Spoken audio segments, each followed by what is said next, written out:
Good morning, students. I hope you can hear me clear and loud. So, give me 1 second.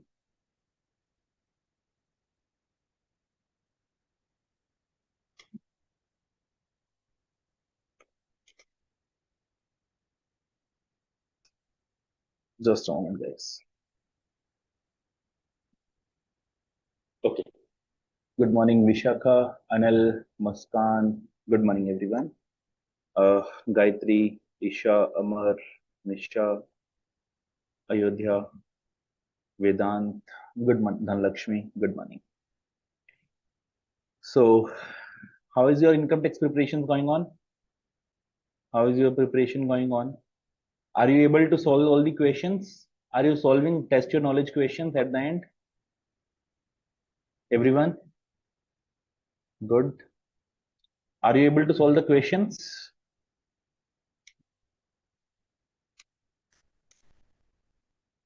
We are missing on the accuracy. Anil, where are you facing the problem?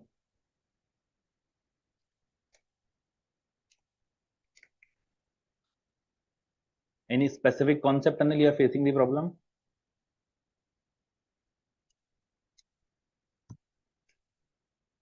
Okay. It's better if you will revise simultaneously, you will get better. See, I always recommend with the classes, it's very easy to read and cover.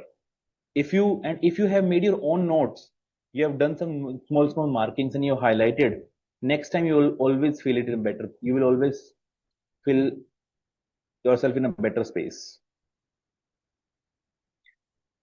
Capital gains, Anil, what is the problem in the capital gains? Where are you facing the problem?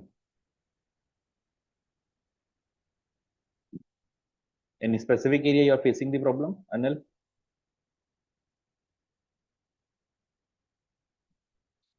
Okay. In the meantime, let me just share my screen.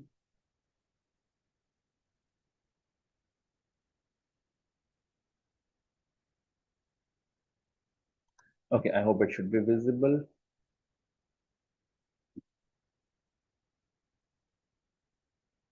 Okay.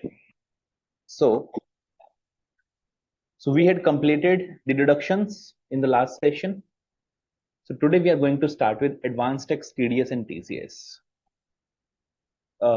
See, one small challenge I have in this chapter is this chapter is quite big. Now, concept wise, I will make you understand. But as far as the theory is concerned, I will try to read out maximum. Like in the deductions chapter, I have read each and every single line. So I will also try to read each and every single line so that you all have comfort. But there can be some very easy topics which I will read on just on a faster pace. Okay. If you feel like you're not understanding, please ensure you will understand everything. If you feel like you're missing on anything, please do write in the chat. We will extend the session, but we will not, we will understand it with logics, right? So let's start with the today's session, advanced tax, TDS and TCS. Now this is a new concept that you would be hearing. So we need to first frame out the basics. Advanced tax, TDS and TCS.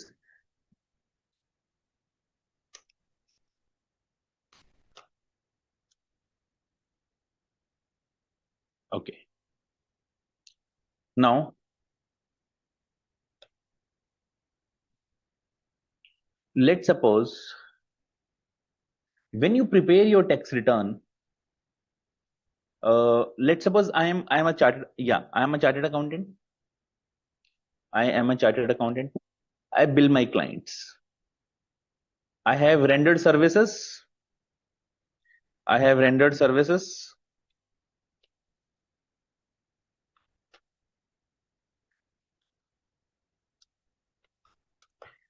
Now my client is paying me. I have rendered services to the client. The client is paying me, let's suppose 1 lakh rupees to me. The client is paying 1 lakh rupees to me. Now, This 1 lakh, when the client will pay to me, will I get the entire 1 lakh? The answer is no. The government says, okay, this is the contract. But from the client perspective, client will pay you 90,000 rupees only. Client will pay you 90,000 rupees only.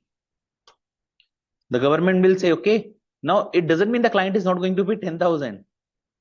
The client will pay 10,000 to the government on my behalf.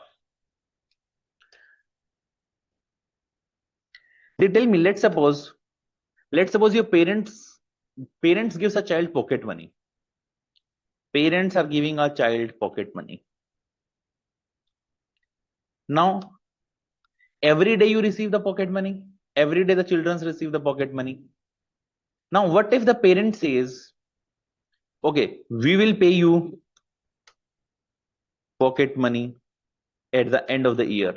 Is that justified? Is that justified? The answer is no. Child will say, what the child will say? Child will ask money for expenses, daily expenses. Same way the government runs. Government, why the government also collects the taxes? Government also collects the taxes, but you will file the return at the end. You will file tax return at the end of year.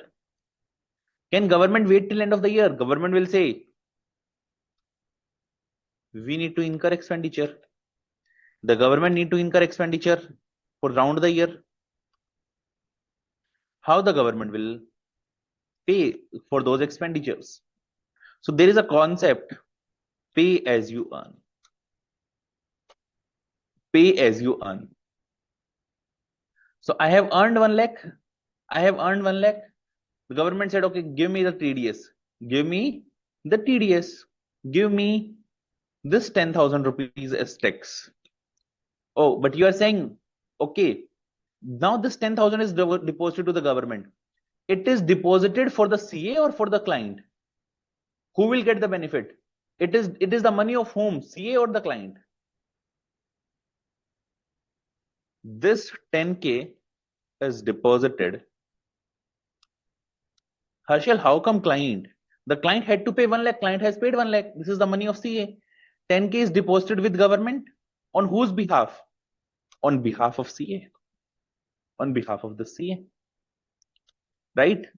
So can I say I have paid my 10,000 rupees taxes to the government? It is like I have paid 10,000 in taxes to government because I have already received less. Right? Indirectly I paid. This is the concept of TDS. Now, this is how the TDS is there.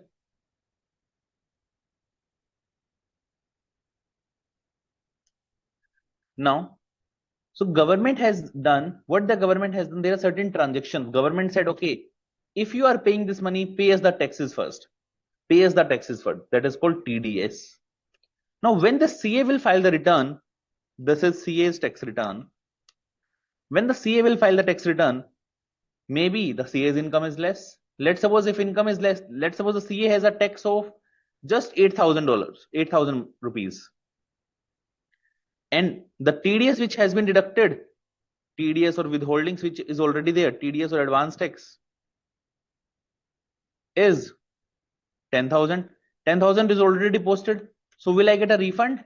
I will get a refund of 2,000. My tax at 12,000. Now the TDS is 10,000. I need to pay 2,000 additional. Let's suppose 13,000, 3,000 additional. Clear? Now, if my tax is also 10,000, this is also 10,000. There is nothing to pay, nothing to receive. Clear? So this is how the concept of TDS is there. So TDS means at the transaction level, TDS equal to at the transaction level, we have levied tax. There are two benefits of it. There are double benefits of it. One is Government getting taxes on time. Government getting taxes on time. Second, let's suppose this CA doesn't declare the income. Now government can track how much income the person has earned. Now in this scenario, the CA has earned of income of 1 lakh.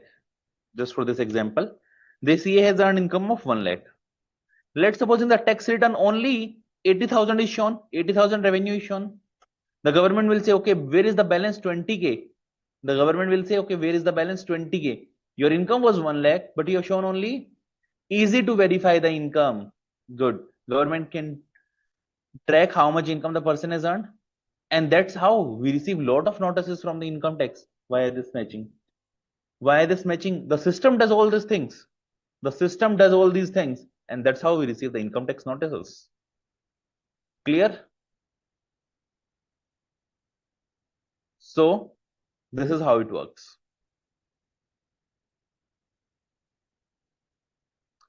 Is the concept of TDS clear, everyone?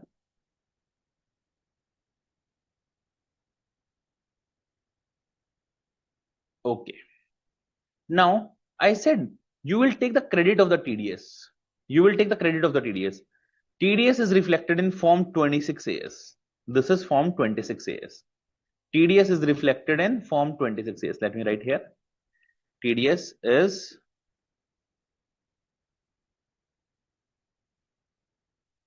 reflected in Form 26AS. See, TDS is a very vast provision. Government has tracked a lot of incomes and levied a lot of taxes, which ideally that person wouldn't have reported. Got it? So this has helped the government to recover a lot of taxes. Ideally, people wouldn't have declared the incomes, but this has helped the government to recover a lot of taxes. Clear? So that's why the concept of TDS is there. Now, next thing. If we talk about collection of tax, how does the government collect the taxes? If we talk about collection of tax, there are few methods by which the tax is collected. One is TDS that we have already seen. Another concept is advance tax. Have you discussed advance tax earlier, by the way, in any of the sessions? Have you discussed the advance tax in any of the sessions earlier? No. Fair enough. No problem. No problem. Yeah, ideally this is part of this concept.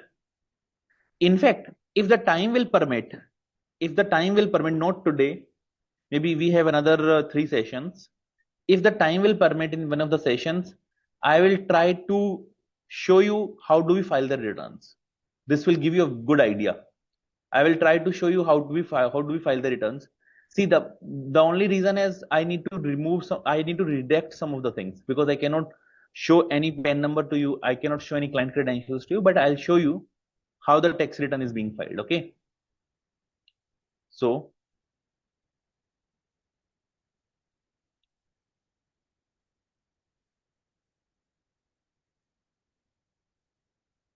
there are various ways: TDS, advance tax. Another one is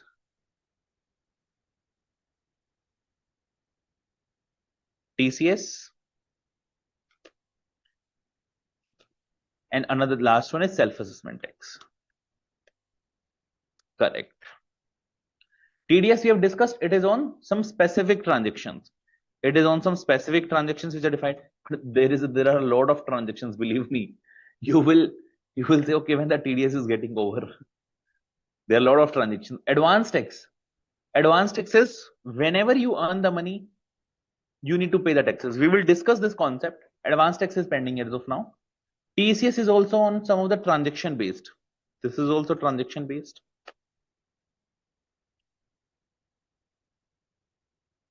TCS is transaction based. This specific transactions you also call it as income based. Income based also. Advance taxes you pay quarterly. You pay quarterly. If estimated tax liability is greater than 10,000. If estimated tax liability is greater than 10,000, you pay advance tax. And this is not applicable for senior citizens having no PGBP income.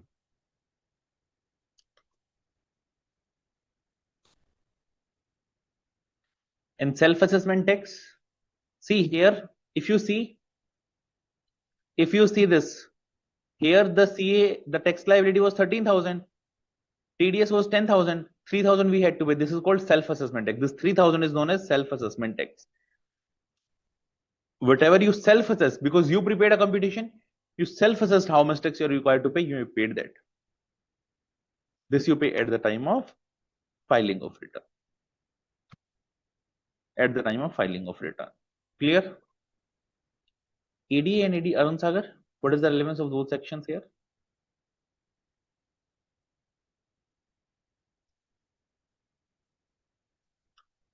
Clear? So this is collection of tax. Now, the concept of TDS is clear. The concept of collection of tax is clear. Can we move ahead, everyone? Yes, advance taxes we pay quarterly. We will come to all these concepts in detail, okay?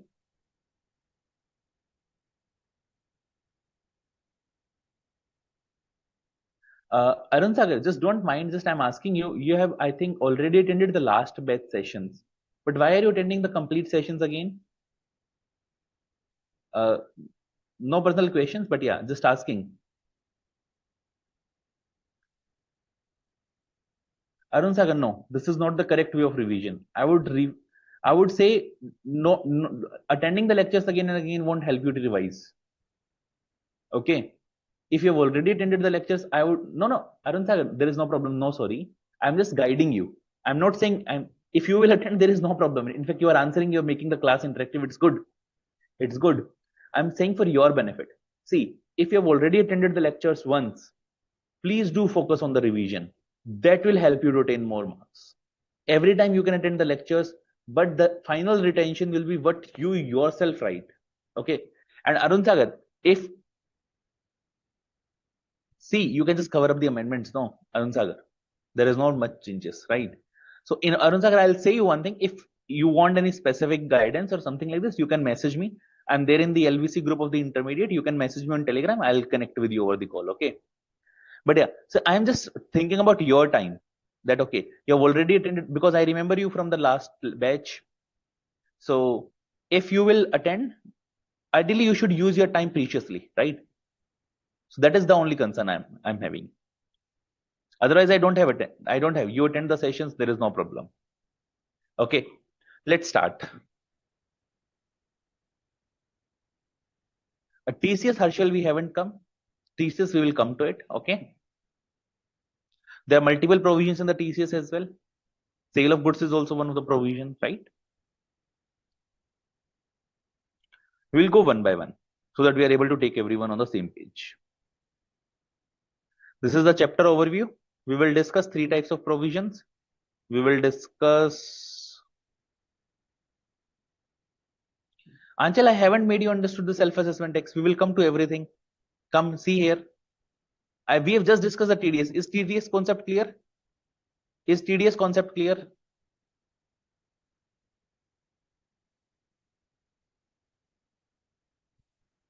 Right? That is what was required. By the way, just self-assessment taxes.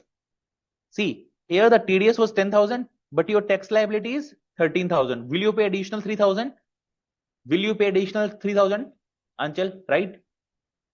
You will pay additional 3,000. Anchal, why no? The tax liability is 13,000. The TDS is 10,000. You will pay additional 10,000 because you need to pay.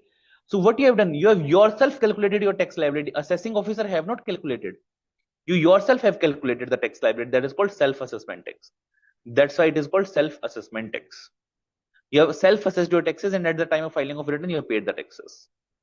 But yeah, we will come to it in detail. Don't worry. Can you see? We are just discussing the first concept today. TDS. Now we will invest a lot of time in these sections. Then there are small sections. Advanced tax concept we will study later on. TCS also we will study later on. Next. Firstly, come to page number 100, I think. Yes, let us recapitulate. Come to this page number 101.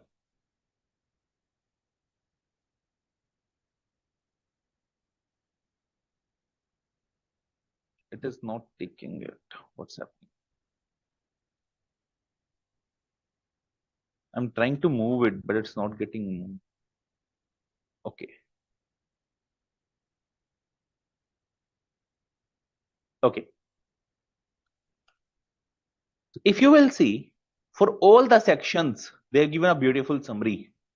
What is the nature of payment? What is the threshold? Who is the payer? Who is the payee? What is the rate of TDS? What is the time of deduction? Now, this table is already given in the book, so we will not invest any time in preparing any summaries like we did in the last chapter. Because this is, yeah, Sahil, I'll share it, the summary. Okay, no problem. Just remind me at the end. Okay, I'll upload it. So, this entire summary of all the sections of TDS is given here. So, we are not required to prepare in separate summary. It is already given in the book, right? This summary is very helpful. Now, don't worry how you will see. We will study small provisions today.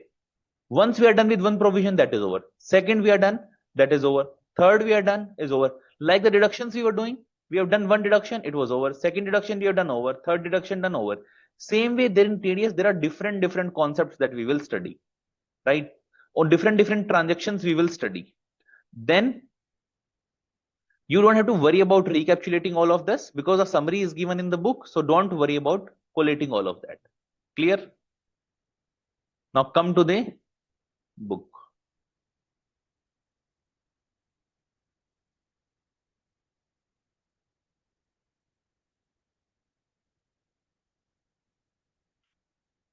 Okay. Come to page number 4. While computing tax liability, we will also include the TDS transactions also. Tell me, Maithili, you are asking, while computing the tax liability, we will include the TDS transactions also. Tell me, for that 1 lakh received by that CA, is that income of the CA? Is that my income? Maithili, is 1 lakh received from the client is my income? The answer is yes. So I will include it in my income, right? I need to include it in my income. Okay, let's start. Deduction of tax at source and advance payment. The total income of the assessee for the previous year is taxable in the relevant assessment years. The total income of the previous year 25-26 is taxable in assessment year 26-27. The income tax is recovered from the assessee through TDS, TCS, advance tax. Another mode of recovery is employer tax paid by him on 192 non-monetary perquisites. Have you studied this earlier? Employer is paying tax for the employee on the non-monetary perquisites. Have you studied it under the salary head? I believe you should have studied it. We will also discuss this in TDS in section 192.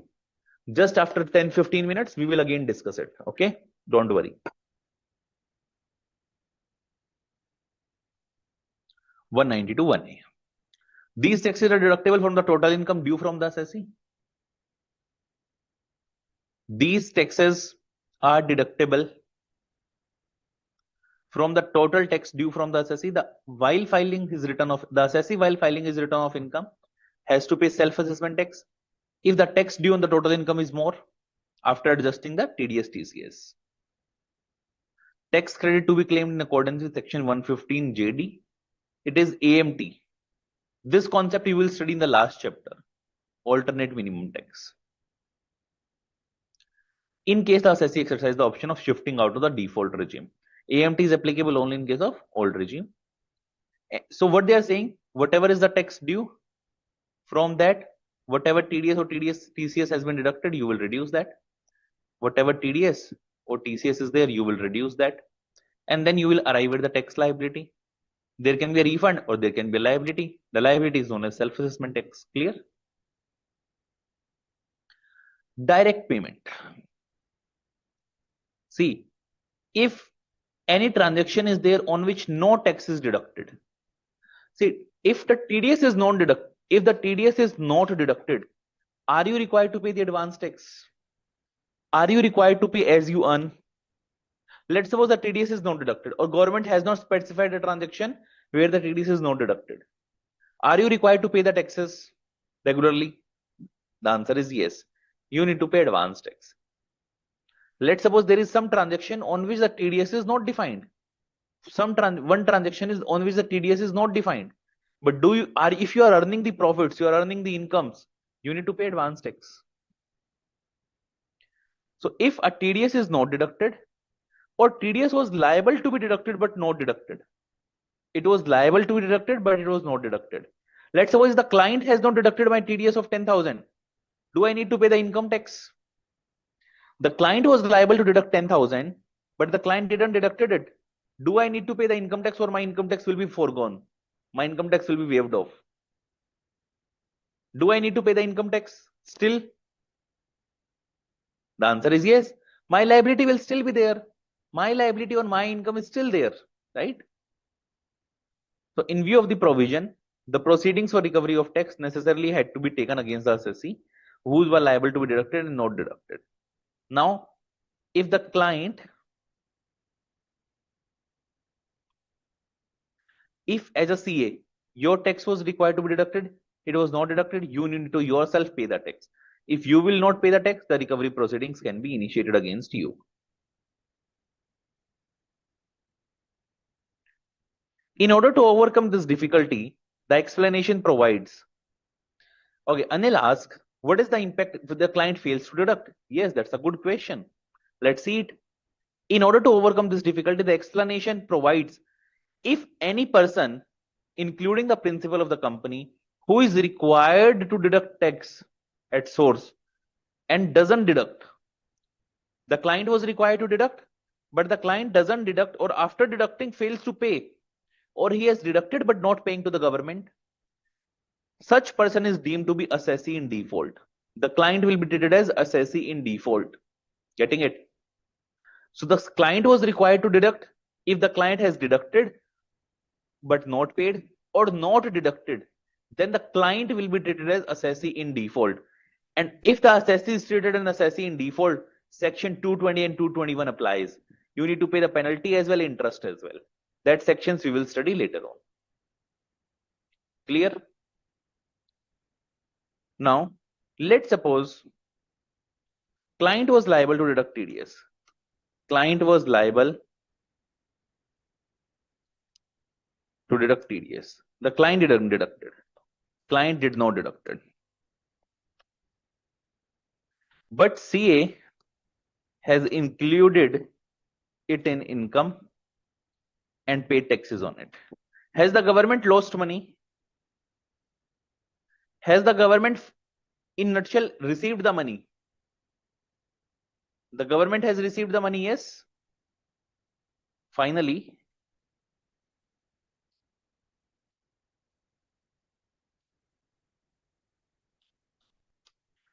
government received money.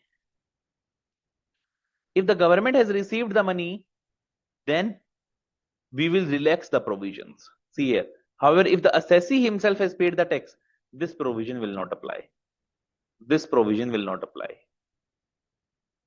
There is still a loss, the rate on the interest. Yes, whatever loss is there, there is a loss of interest, but there is a loss of interest. The CA will pay at the time of filing the return, but here the client would have paid, client would have deducted in between the year. For that, whatever loss is there, that will recover from the client. But there is a loss of interest that will be recovered from client by the government. Clear?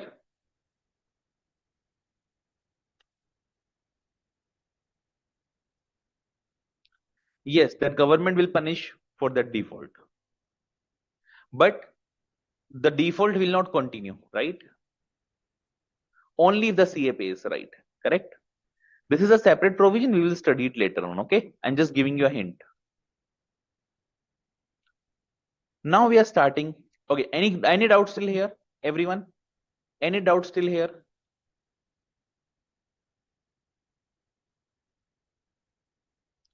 Right?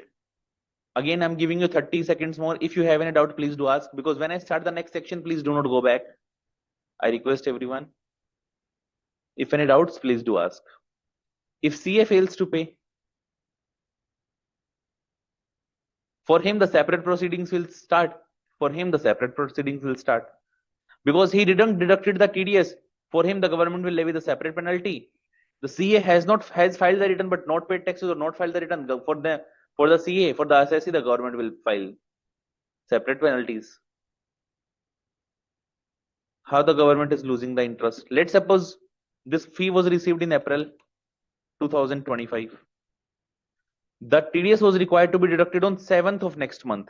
TDS due date was 7th of May 2025. CA filed the return, let's suppose on 31st of July 2026, and paid taxes on this date. Has the government lost the money? Has the government lost? Has the government lost the interest for this period? The answer is yes. Anchal, correct? So that will be recovered from this client. Can I move ahead?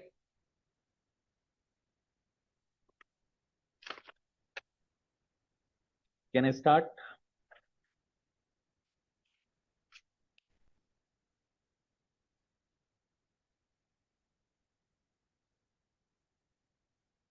Okay, let's start.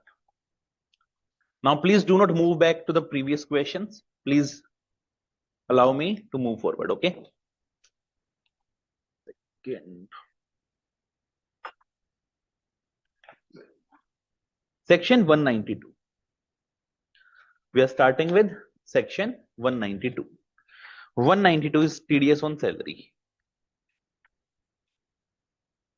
Now 192 is calculation is different and other sections calculation is different. Section 192 TDS on salary. 192 is slightly different and other sections are different. Section 192 says, let's suppose an employer is paying salary to the employee.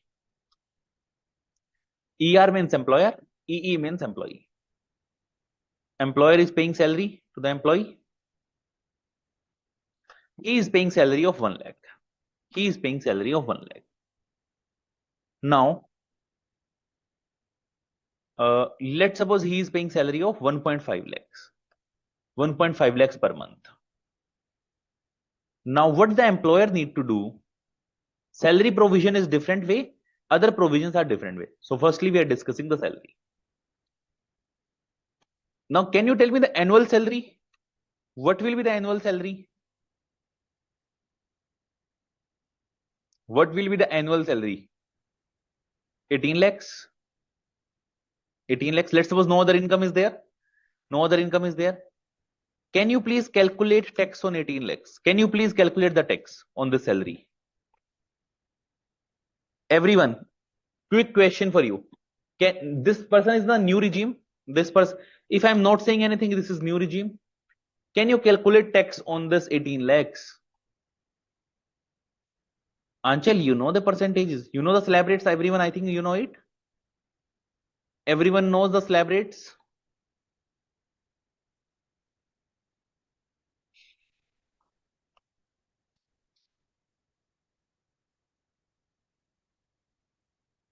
Everyone, you know the slab rates. Anchal, other than Anchal, everyone else. Isha, Anjali, Vishaka. Right? What is the tax liability on this 18 lakhs?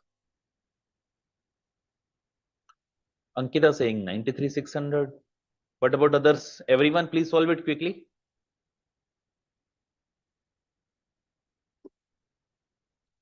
What will be my taxable income?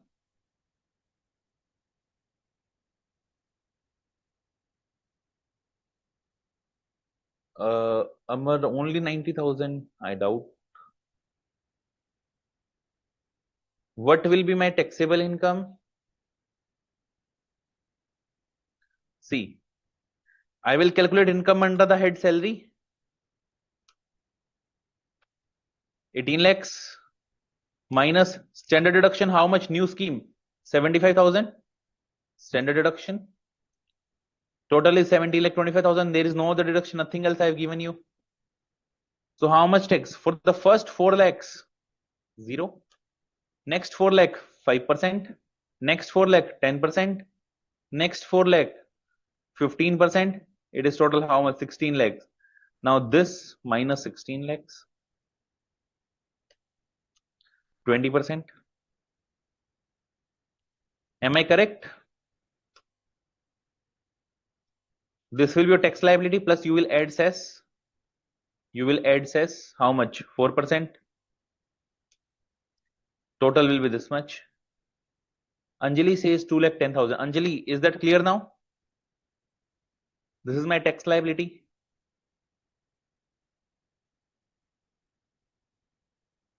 Everyone, are you with me till here? I asked you a simple question.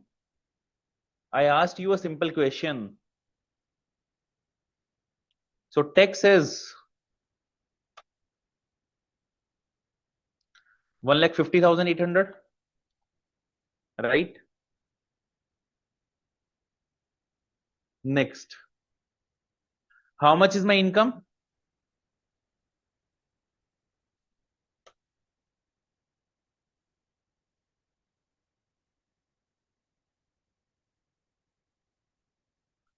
Income is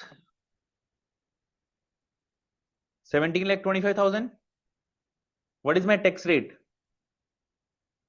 Income means taxable income, I am asking. Okay, my tax rate is this much. My tax rate is this much, 8.74%.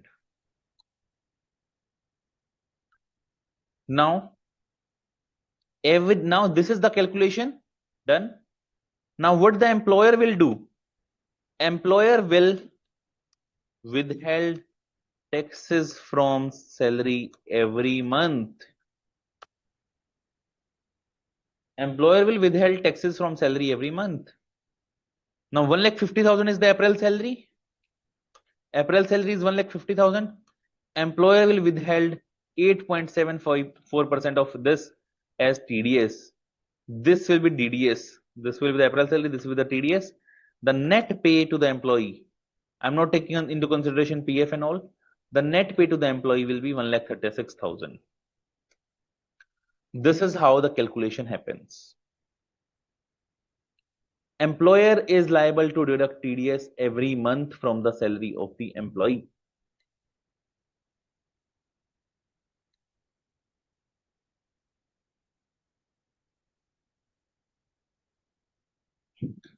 Are you with me till here, everyone? Anchal, are you with me? Anchal, these are the slab rates. You need to have a knowledge of these slab rates. I think chapter 1 or 2 it is discussed. Clear? So this is the TDS on salary. Understood? Who will deduct it? Employer will deduct it. Employer will deduct it. Now, if employee has other incomes as well, if employee has other incomes as well, let's suppose he has house property income. If he has house property income, he should inform the employer of these details so that tax rate can be calculated correctly and correct TDS is deducted.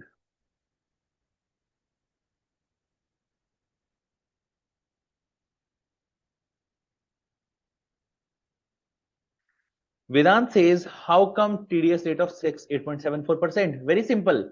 My tax was 1,50,800. My income was 17,25,000 taxable income. I just calculated the effective tax rate. That is 1,50,800 divided by 17,25,000. It is 8.74%.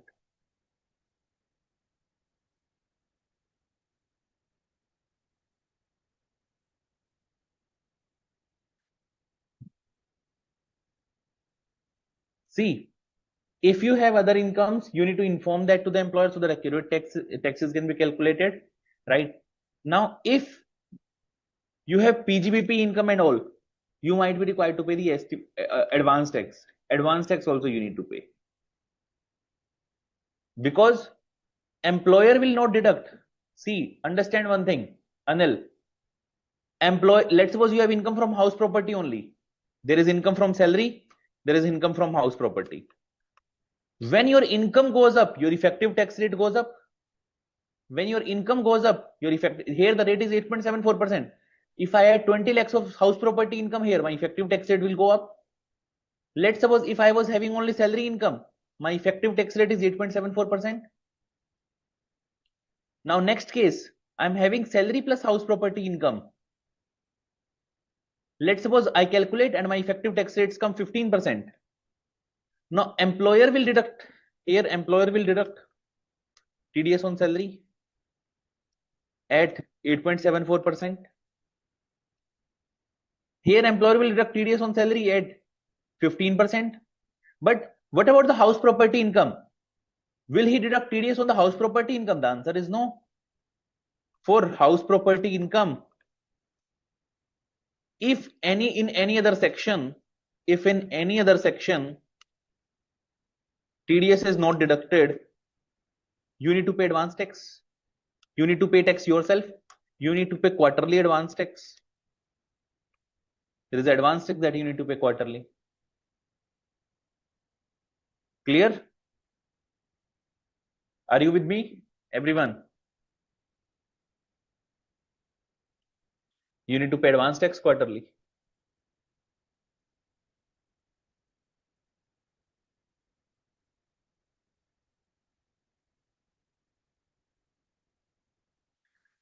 Employer is not going to pay taxes on the house property. He is going to calculate the average rate of tax and then accordingly deduct only on the salary incomes. Let's see it.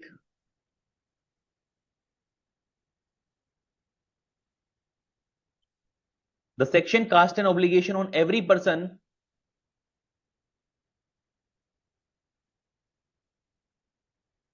Yes, Anil. Correct. This section cast an obligation on every person responsible for paying income chargeable to tax under the head salaries, to deduct income tax at the time of payment on the amounts payable. Such income tax has to be calculated at the average rate of tax, average rate of income tax. Clear? And the employee intimates option of shifting out whether he is following the new regime or the old regime. Employee intimates whether he is following the old regime or the new regime. Accordingly, the tax will be calculated. The average rate of tax arrived by dividing the amount of taxable income by the total income by such total income. This is the average rate of tax. The deductor, being an employer, has to seek information from each of the employee having income under section 192 regarding their intended tax regime, and each employee would intimate the same to the deductor, being his employer, regarding his intended tax regime for each year. And upon intimation, the deductor has to compute the total income and deduct tax on source on the option exercised. If the intimation is not made by the employee, it would be presumed that the employee continues to be in default tax regime, because you will always assume new tax regime if nothing is said, and has not exercised the option of opting out of the default tax regime.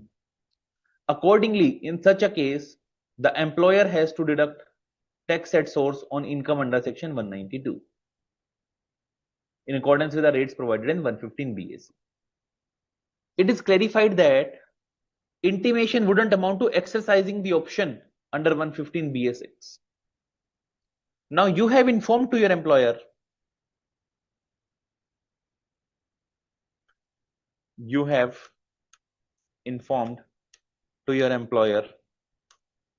that you want to go for old scheme. Just by informing employer, is the scheme exercised? Let's suppose you also have the PGBP income, or you need to file the form. Just by informing the employer, is the scheme exercised? The answer is no. You need to follow 115 BAC procedure. You need to form file 10 IE, right? IE, right? I think 10 IE is the form. You need to file that. Clear?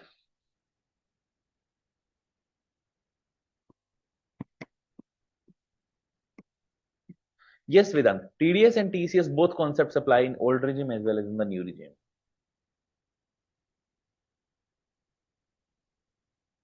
Calculation of effective tax rate for deduct TDS is required information other than salary.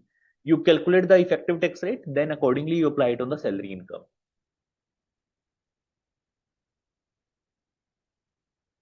Clear? Next. The concept of payment of tax on non-monetary perquisites. If the employer is paying, the concept of payment of tax on non-monetary perquisite has been provided in section 192 1A and 1B, the one which I was discussing 10-15 minutes earlier. These sections provide that the employer may pay this tax at the option in lieu of deduction of tax from the source payable to the employee. Such tax will be worked out as an average rate applicable to the aggregate gross salary, and payment will have to be made every month. Let's see this example. For this, we have this example. Mr. A, the employer pays gross salary of 7,30,000. They also have given a non-monetary perquisites of 1,20,000. They have exercised the option of shifting out of the old regime, shifting out of the default regime. It means they are following the old regime. What is the standard deduction in the old regime? What is the standard deduction in the old regime? 50,000. So how much will be my income? 7,30,000 plus 1,20,000 minus 50,000. It will be 8 lakhs. It will be 8 lakhs. Now on 8 lakh, what is the tax liability? 75,400. This will be your tax liability. The rate will be 75,400 divided by 8 lakhs is 9.425. Please ensure you divide it by 8 lakhs, not by 8 lakh 50,000. This you divide by total income.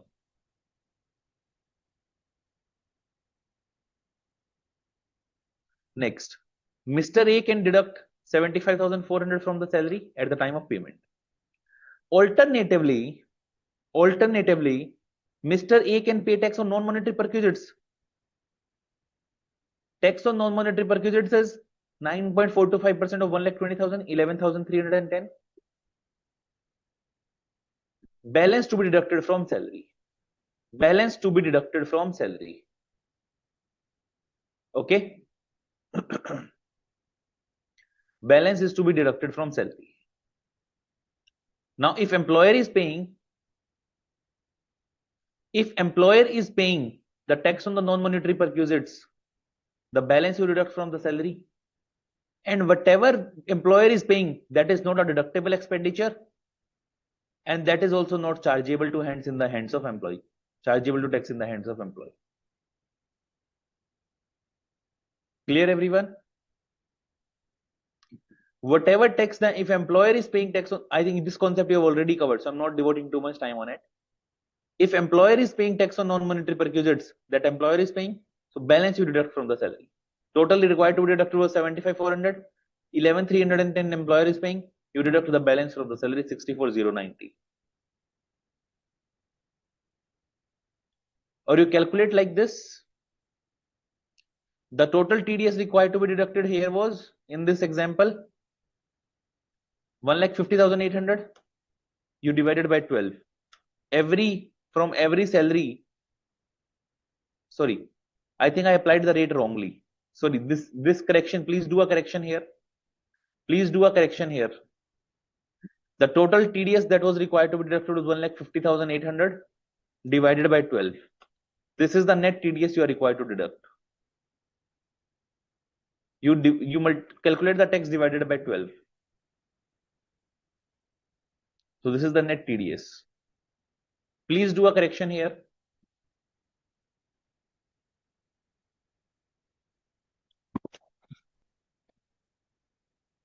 Okay. Is it clear, everyone? Are you with me till here?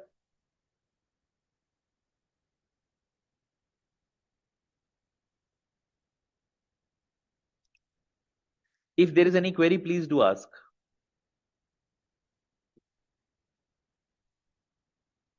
Which rate to raise? Anil?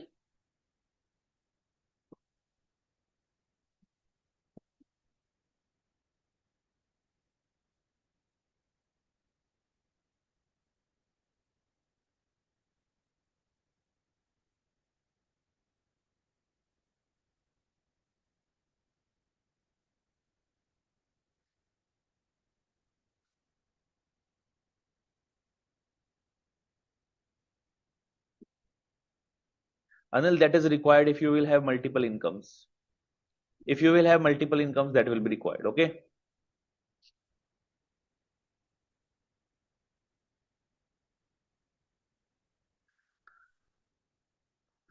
Okay. Let's take this example.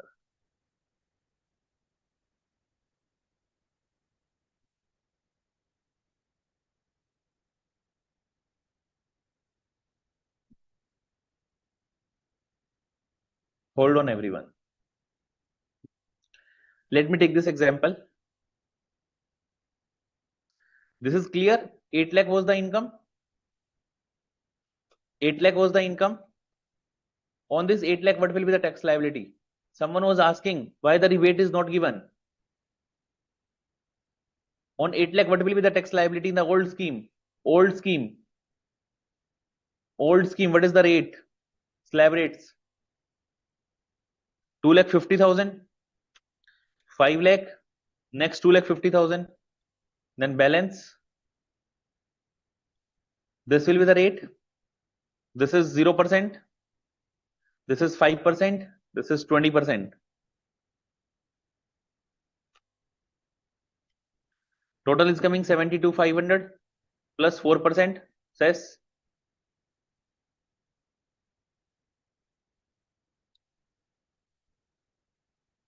Is that clear? 75,400, is that clear? Someone was asking. Is 75,400 clear? This 75,400 employer need to deduct from every month salary. Every month salary, deduct how much? 75,400 divided by 12. Employer will deduct this much from every month salary. Clear? Everyone, are you with me? Quickly.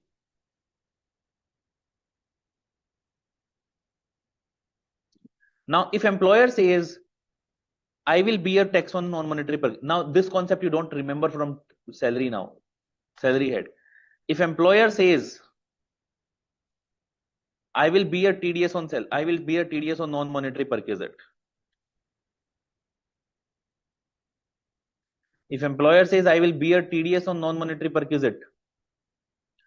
Now, what is the, I will bear tax on non-monetary perquisite, sorry. How much is my non-monetary perquisite value? 1,20,000. How much is tax on 1,20,000? Now I will use the rate. My rate was here 9.425%.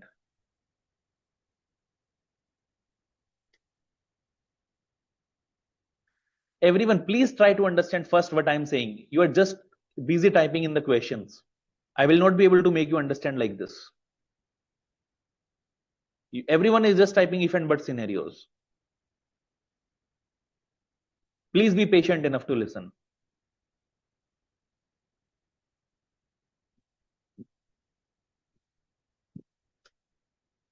This is the tax that employer will bear.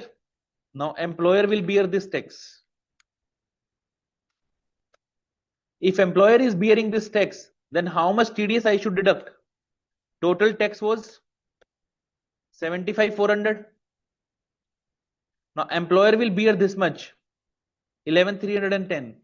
How much I should deduct from the employee? Now TDS to be deducted from the employee itself. First of all, is this concept clear? Please leave if and but questions. I will not entertain if and but as of now.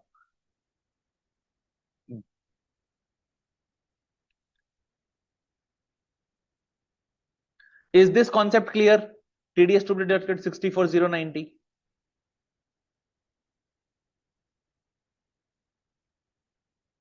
Right? It is clear, right? So that's it, the concept. That's the concept is. That's it. Let's move forward. In case the assessee is employed simultaneously with more than one job, let's suppose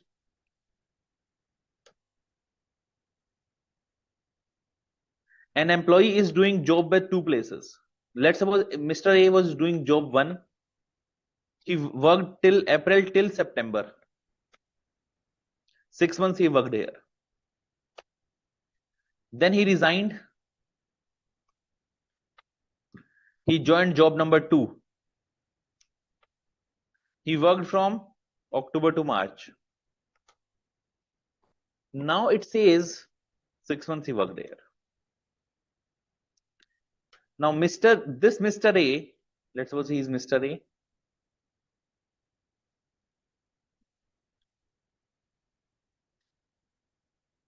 This Mr. A, they need to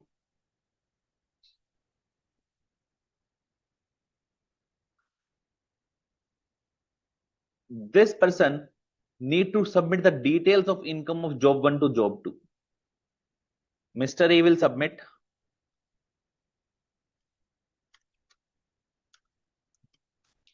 income details from job 1 to employer of job 2 so that accurate taxes calculation can be made.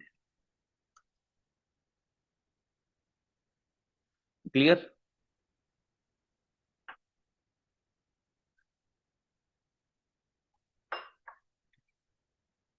Now read it. If the assessee is employed, simultaneously employed under more than one employer, or assessee takes up the job with another employer after his resignation, he may furnish the details of income under the head salary due or received by him from the other employer and the tax deducted thereon to his current employer. Therefore, the subsequent employers should take information into consideration and then deduct the taxes on the remuneration payable. Clear? In respect of if the employer will fail to get the information, employer will deduct the taxes based on whatever salary they have for 6 months. They will not consider this salary. That's it. If employee denies to provide, then only based on this, the employer will deduct the taxes. In respect of salary payments to employees of government or to the employees of companies, cooperative societies and local authorities, universities, association, the deduction of tax at source should be made after allowing 89 relief. You would have stated section number 89 relief. Now, if any 89 relief is to be given, you need to give that relief, then only compute those taxes. An employee can inform his employer for a financial year the details of other income chargeable under head and other tax deducted. You need to submit all the details of all other heads of income in the prescribed form, right? However, if it is a case of loss, the loss under the head house property can be set off only in the old regime, that too only up to 2 lakhs. Furnishing of statement of particulars of perquisites. Now, employer gives you form 16A. Employer gives you form 16A.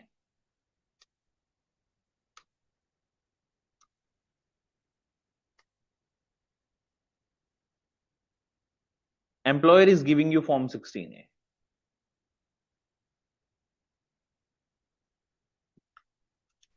Form 16, right? Now you get form 16, salary certificate.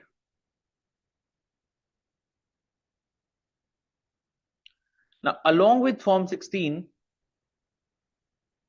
if perquisites are also taxed, to the employees. If the value of perquisites exceeds 1,50,000, if the value of perquisites exceeds 1,50,000, the employer also need to give form 12BA. If perquisite, if perquisites exceed 150K, employer also gives 12BA, form 12BA. in which all the details of perquisites will be there. For details of all the perquisites. This is a detailed form that is required if employer is giving perquisites of more than 1,50,000. Circulars issued by CBDT.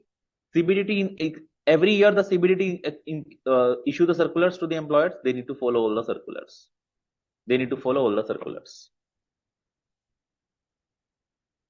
Required to obtain evidence of proof of claims. Let's suppose employee is saying, I will get employee said, my salary income, employer already knows salary is 18 lakhs. Employee says, okay, I will get a ATC deduction. I am opting out for old regime. I will get a ATC deduction of 1,50,000. I will make a FD of 5 years. I will make an FD of 5 years. So please give me ATC deduction. Employer is required to verify it. Then only he will give this deduction. Employer is required to verify. Employee needs to furnish the FD statement to the employer, and employer will verify, then only the deduction will be given. Clear? Employer is required to verify it. Next. So what they say? Requirement to obtain evidence, proof or particulars of claim. They need to estimate the income, compute the tax deductible, right? All the proofs are required. Like for the HRA, for house rent allowance, name, address and PAN number is required if the rent is exceeding 1 lakhs. Leave travel concession, expenditure details are required. Income under the head house property, name, address, deduction for income under the head house property, interest income, name, address, PAN number of lender is required. Deductions under Chapter 6A, evidence of expenditure or investment is required. Then only that employer will give the deduction in Form 16. They need to verify these with evidences. I hope it's clear now. Section 192, is that clear? Section 192, is that clear, everyone?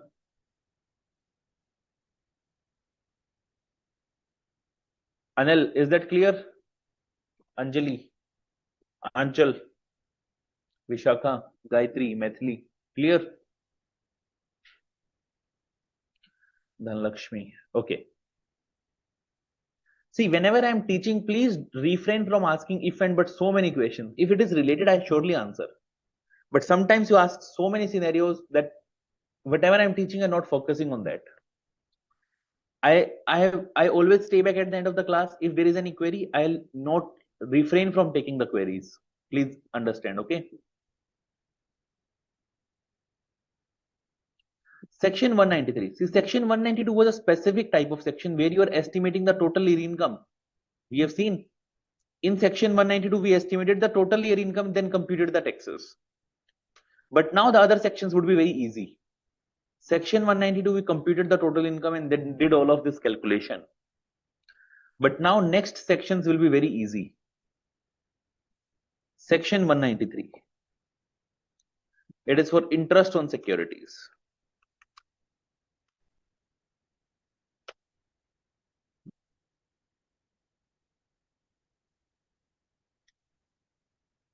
It is for interest on securities.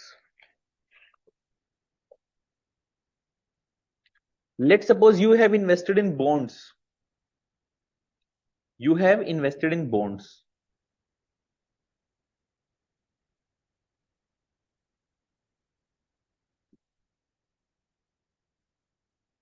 You have invested in the bonds of a company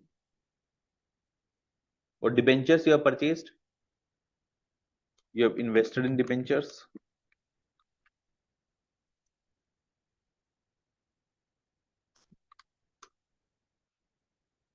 You will get the interest on debentures. You will get interest on debentures. Who is the payer for the interest? Who will be the payer for the interest? Who is the payer? Company? Company is the payer. Company is the payer for interest. and this person is the payee. Now, who will deduct the TDS? Who can deduct the TDS? Let's suppose the interest on debentures is 50,000 rupees. Let's suppose 1 lakh, 1 lakh. Who will deduct the TDS? The company will pay. The payer deducts the TDS because the one who is paying can deduct. They will deduct a TDS of 10%. They will deduct a TDS of 10%. So company will pay 90K to pay and 10K TDS would be deducted.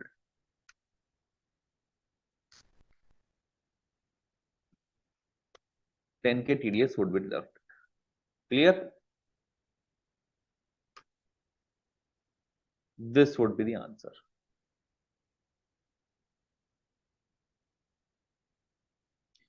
So this is interest on securities. I hope I'm making sense. Now in every section, what is important? Who is the payer? Who is the payee? What is the rate of TDS? Yes, Anchal, debenture holders are the payee. That's what I have written. They will receive the interest. Payer who is paying, payee who is receiving, they receive interest.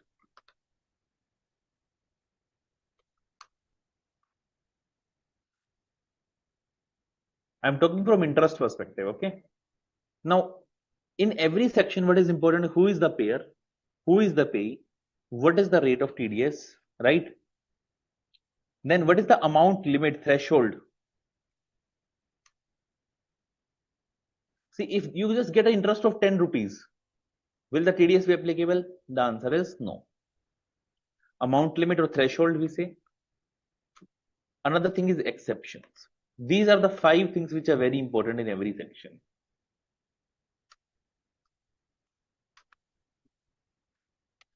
These are the 5 things which are important for every section in the TDS.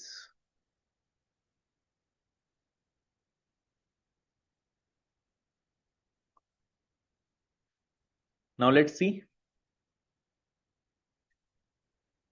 Section 193.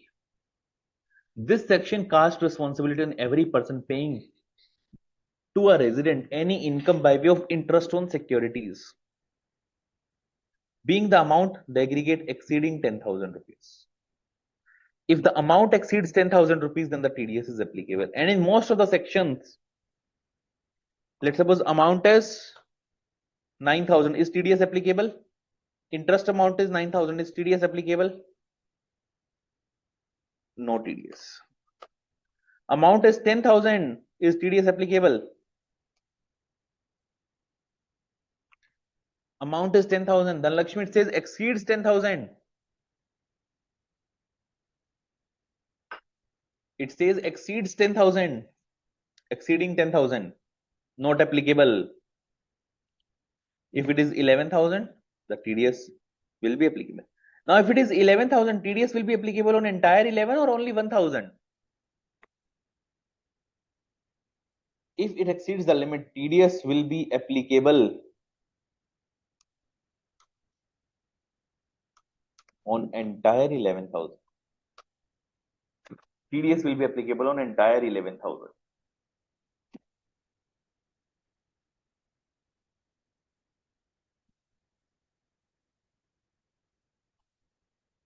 Meaning of interest on securities.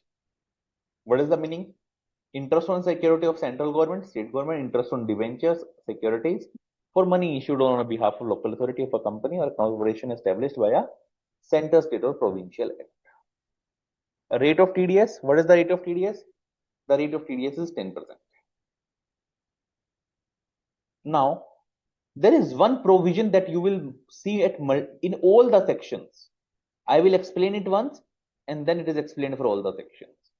This provision you will find in every section. In most of the sections, you will find this provision. Let's suppose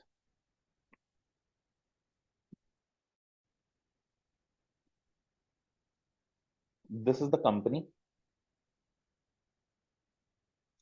which is issued the debentures. This is the debenture holder.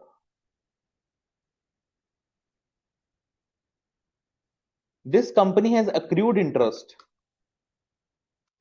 on 31st of March 2026, but interest will be paid in May 2026. This company was closing the books. This company has accrued the interest, but interest will be paid in May 2026. Right? Now tell me, when this company is accruing, let's suppose interest accrued is 20,000. 20 on this 20,000 interest, will the TDS be at the time of payment in May 26 or in March? What do you think? I pass an entry, accrued interest to debenture holders. I pass an entry, accrued interest to debenture holders 20K, 20K. See,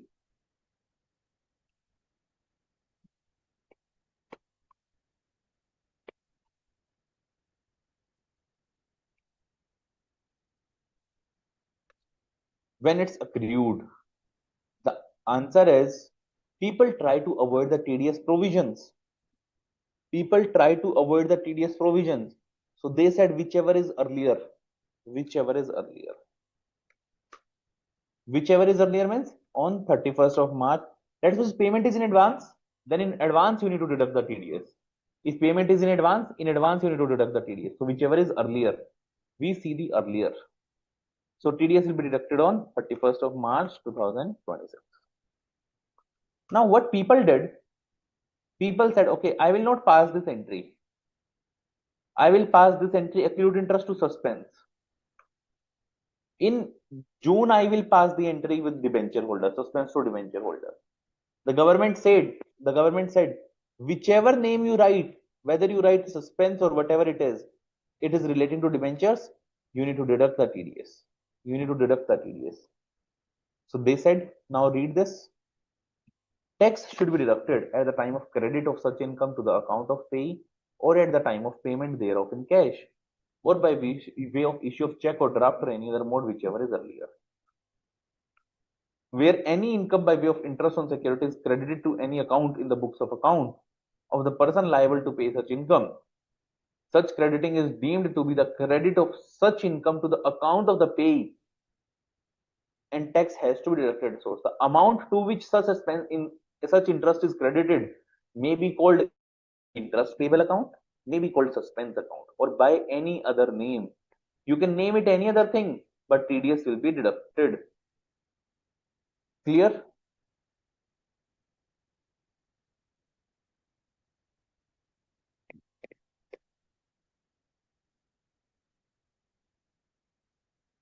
The company has to deduct the TDS and pay it. It means once entry is made, TDS deduct. The answer is yes. Even if you make the advance payment on the advance payment, you need to deduct the TDS. Clear? Next, non-applicability of section 193. Section 193 is not applicable in the following scenarios. If the interest is payable on National Development Bank, 7-year NSCs, or the debentures issued by the company of the government, as notified by the government, any public sector company, or any cooperative society which is notified by the government. So for these, the section will not apply. No deduction is to be made from interest payable on national development bonds. Let's suppose government has issued the national development bond, the no TDS is required on this. Accordingly, two companies are notified. Have you read 54 EC? Have you read section 54 EC? Capital gains.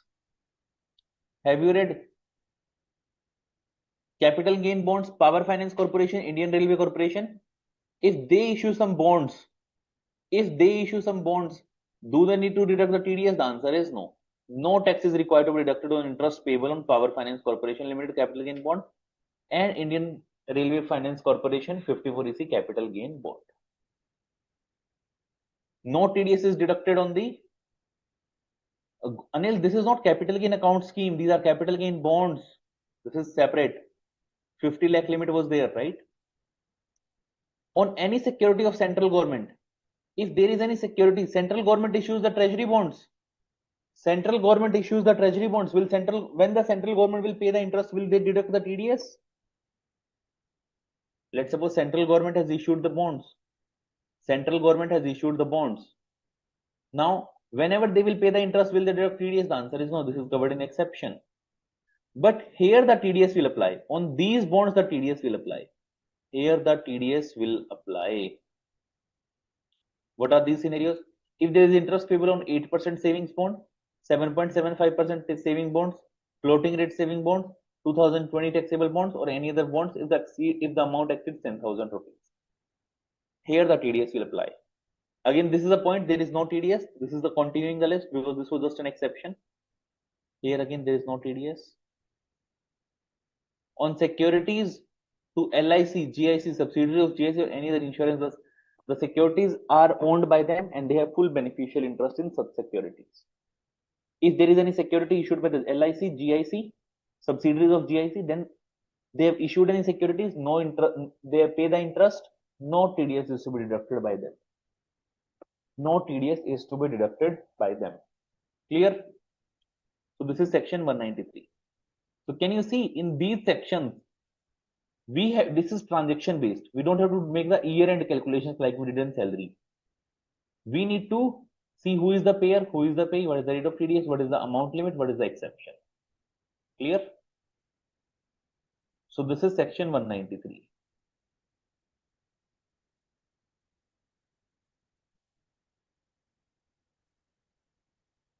Yeah, even if a TDS, now these are two different concepts. Dhanlakshmi is asking, government will not deduct the TDS, but SSC need to include the total income. The answer is yes. Even if the government is not deducting the TDS, it is your income. It is your income. You need to include in your taxable income. Clear? Your income you need to include in your taxable income. Clear? Okay, Maithili, let's take a quick break now. After the break, we will start with section 194A. We are to cover a lot of things. I think it will be quick now. Let's go on a quick break, have something. We need to study a lot today. Okay. It's 12:18. We will take a 10-minute break, then we'll come back. Okay. Thank you. Team, we can start the break.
Anchal,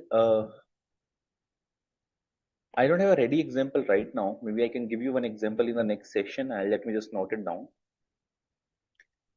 Because I've already explained this, but I think still you're not able to understand. So I'll give you an example because I cannot devote so much time here on this.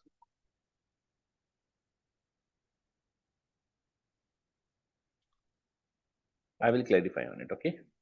I'll give you an example and then it will be better. I'll prepare one example. Okay. Let's start with the next one, 194A. Now, interest on security was covered in 193. Now, 194A is interest other than securities.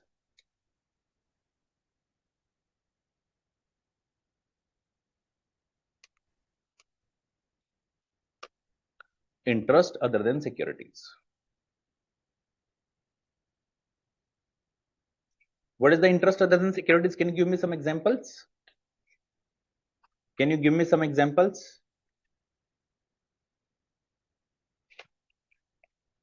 Bank interest, FD interest, right? Now, there is one other provision which you will find at multiple places. Now, this section deals with the scheme of deduction of tax from interest other than income on interest on securities. This section applies only to interest other than interest on securities paid by assessee who are individual HUF other than individual HUF. If who is the payer? Now this condition, like I told you one thing about the suspense thing, it's payment or credit, whichever is earlier, you will find it a lot of places. Same way you will find this thing at a lot of places. If the payer is any individual, any assessee other than individual HUF, this section applies. Means this person needs to deduct the TDS. TDS needs to be deducted.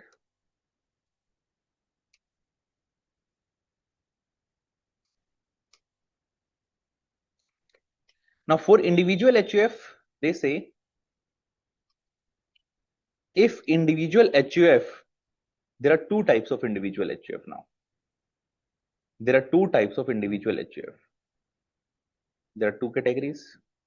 One is if they're doing any business and their turnover exceeds 1 CR, their turnover, TO means turnover, is greater than 1 CR. And if they're carrying on profession, their turnover exceeds 150 lakhs. Their turnover exceeds 50 lakh. Sorry, the chart was like this. Individual HUF business turnover exceeds greater 1 crore, profession, or if it is other than above, it means either they're not carrying on business, or if they're carrying on business profession, their turnover is less than 1 CR or less than 50 lakhs. Clear? So in this scenario, here the TDS needs to be deducted. Here the TDS needs to be deducted. Here no TDS. Here no TDS. Why so? See, it is the payer's responsibility to deduct the TDS. If I am not a businessman, I am not a businessman, or if I am a very small businessman, my turnover is less than 1 CR. The government doesn't want to overburden me, because if TDS concept will be applicable, what are the compliances? What are the compliances? Every month I need to deposit TDS. Then I need to see on which transaction the TDS is applicable and not. Next, every month I need to deposit TDS, and then next is every quarter I need to file the tax. I need to file TDS return. I need to file TDS return, right?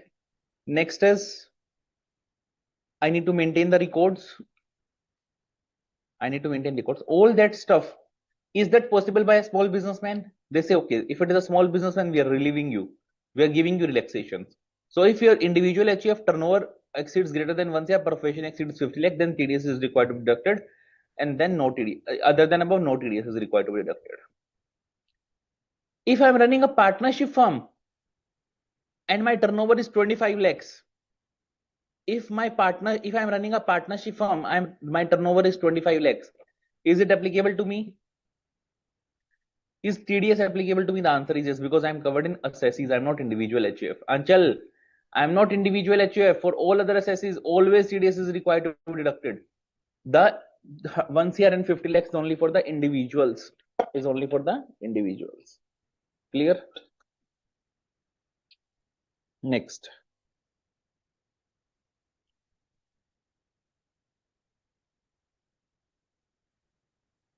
So this is for the payer, the one who is paying it.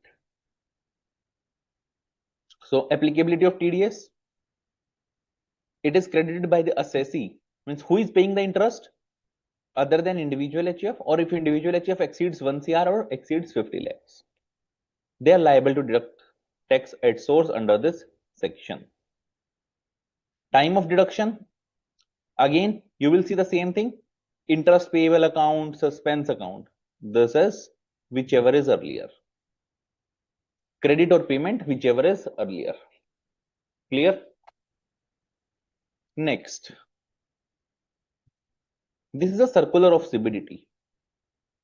There is a CBDT circular about the core banking solution system, CBS system. Tell me, the banks daily credits the interest. Okay, do you find daily credit of interest in your bank statement? Do you find daily credit of interest in your bank statements? It is normally quarterly, right? It is normally quarterly. Let's suppose banks daily credits interest in its system for its own management. For its own management. Do they have to deduct the TDS on that? No TDS on that. TDS is applicable on yearly or periodic basis when they actually give interest to customers. They give us on quarterly basis, then quarterly basis TDS will be applicable, provided it exceeds the limit prescribed. We will see the limit. Got it? So bank for internal monitoring in their CBS system, CBS is core banking solution. CBS is core banking solution. In their system, they are crediting the interest for the internal reporting. That's fair enough. We don't have, TDS will not be deducted on that. Because we discussed, it is, you name it by any name, suspense account or anything, TDS is applicable. But the government clarified, okay, this will be a problem now. Every day we cannot we cannot charge the TDS. So it's better. It is on periodic basis whenever they credit the interest in the statement. Another thing, let's suppose I have bank account in HDFC. Let's suppose I have account in Lakshmi Nagar branch. I have in Pitampura branch. I have in Rohini branch in Delhi. I have a bank account with in HDFC only. Now, the limit of interest is 50,000. In this section, the threshold is 50,000 for the banks. Now, I get interest. Bank is paying me the interest 30,000, 20,000, 40,000. Is bank required to deduct the TDS? Is bank required to deduct the TDS? It is. See, because it is single bank, we follow the CBS system. CBS system means it is the one customer, one PAN number we see. One PAN number. On this one PAN number, it is greater than 50,000, TDS is required. We don't see branch wise. TDS is required. It is 50K is the limit. 50K is the limit. Next. If I have account with HDFC, HDFC is paying me interest of 40,000. I have account with Bank of Baroda. The Bank of Baroda is paying me 35,000. Is TDS applicable?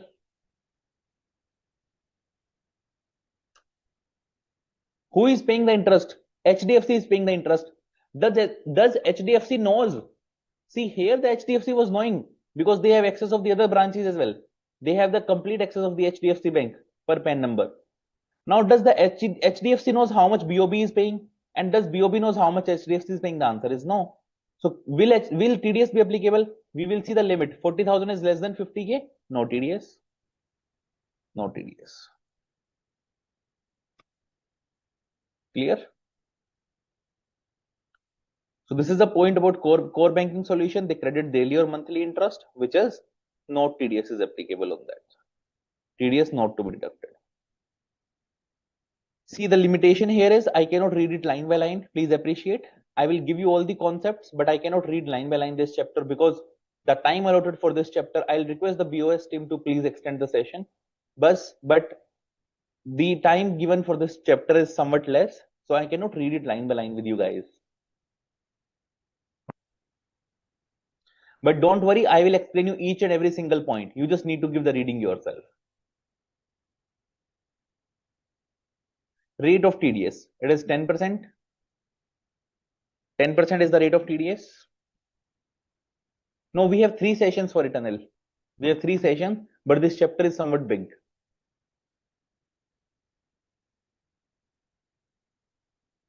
Rate of TDS is 10%. Non-applicability of TDS. When TDS is not applicable, I said you a limit of 50,000. The normal limit is 10,000. Let's suppose Mr. A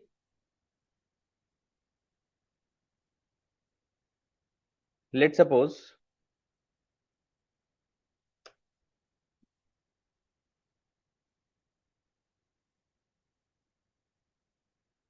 this Mr. A is giving interest to Mr. B,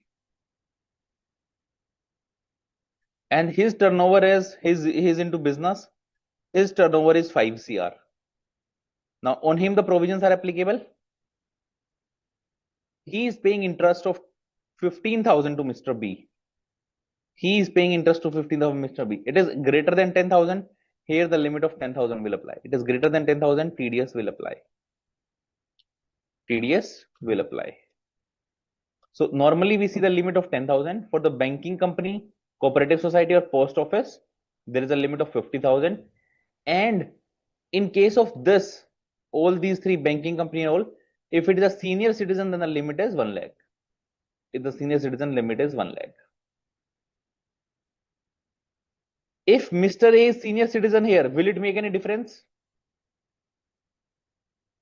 If Mr. A is senior citizen here, will it make any difference? The answer is no. Because senior citizen limit is only for banking company and all. Banking company, cooperative society and post office bank. Clear? Next.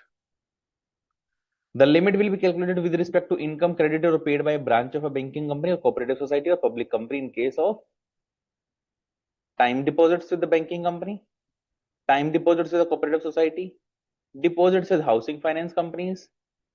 Clear? The threshold will be reckoned with respect to the total interest paid or credited, where they have adopted the core banking solutions. In my case, they have 3 branches. They have adopted the core banking solution. Now every bank is on CBS now. They need to collate all of this, then see the TDS applicability.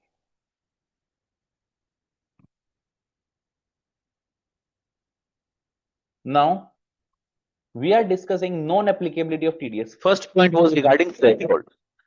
First point was regarding thresholds. Second, it says interest paid or credited by a firm to its partners. If firm is paying an interest to its partners, then again TDS is not applicable. Now tell me, if a partnership firm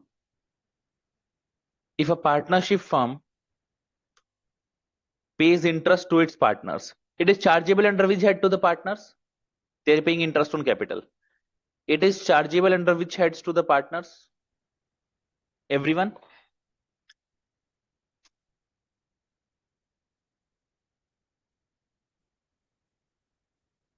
It is chargeable under the head PGBP, right? Not iOS, Vishaka. It is PGBP head, right? On this interest, the TDS is not applicable. 194, this 193, this section, interest on other than securities, 194A is not applicable, but other section will be applicable. Next, it says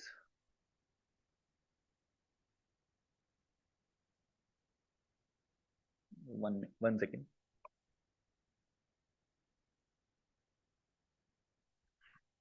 Okay.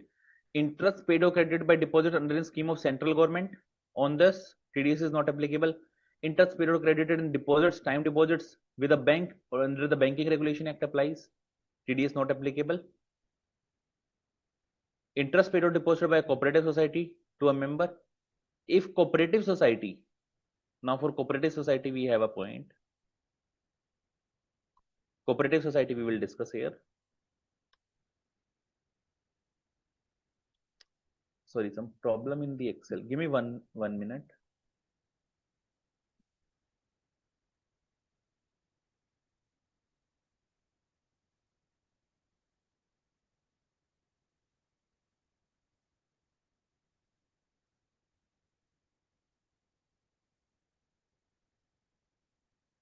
Okay.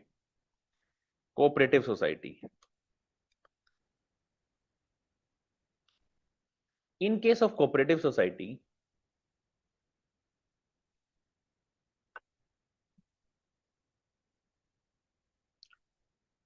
if it gives interest to other cooperative society, if it pays interest to other cooperative society, or it gives interest to its members, there is no TDS. There is no TDS.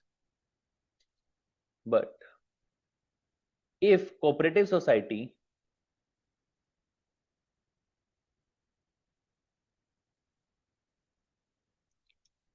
if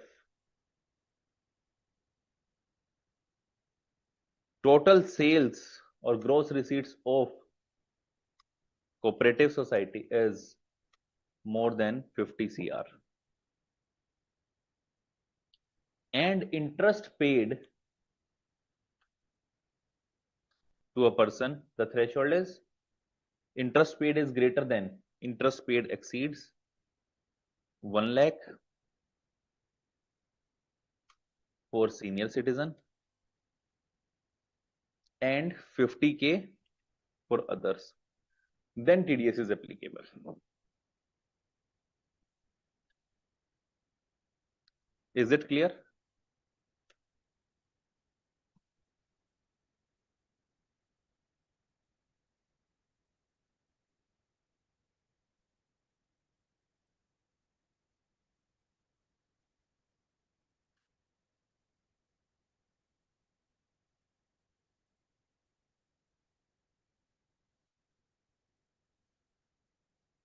Is it clear?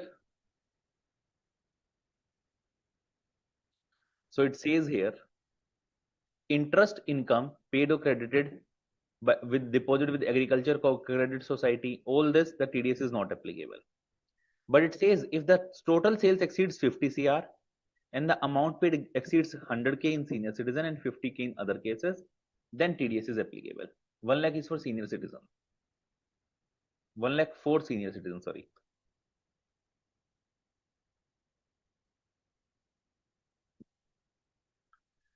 Thus, cooperative society is required to deduct tax on 194A if it is credited to the members, deposits with. So all the deposits, they are required to deduct the TDS if it exceeds. These are the conditions. Total sales of cooperative society is more than 50 CR. Interest paid exceeds 1 lakh for senior citizen, 50K for others, then TDS is applicable. I hope I'm making sense.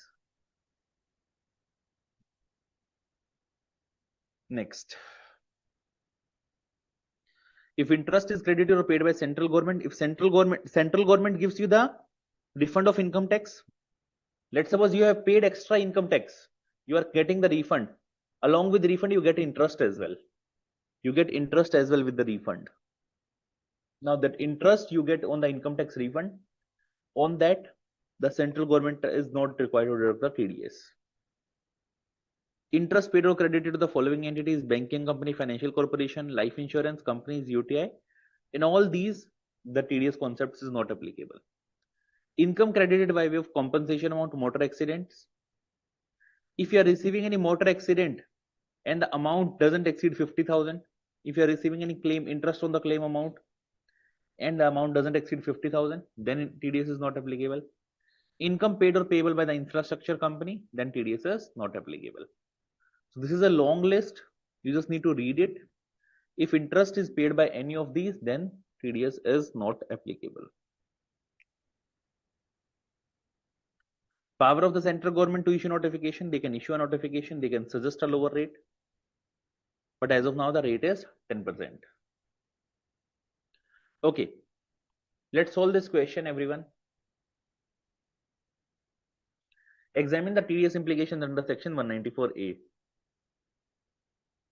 On 1st of October 2025, Mr. Harish has made a 6-month fixed deposit of 15 lakhs at the rate of 9%. Can you tell me how much will be the interest income? How much the bank will pay the interest?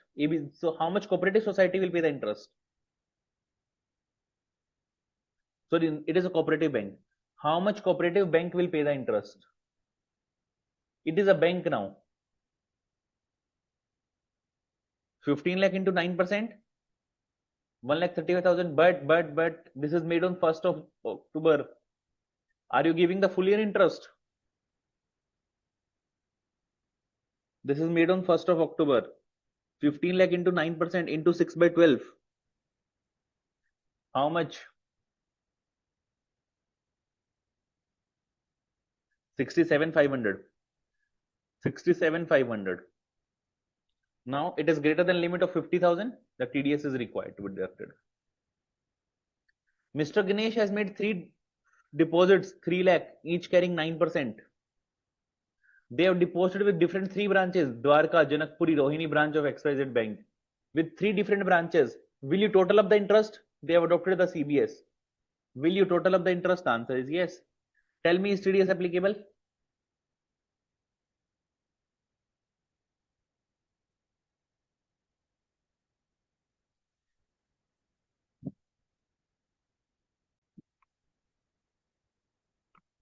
Is TDS applicable?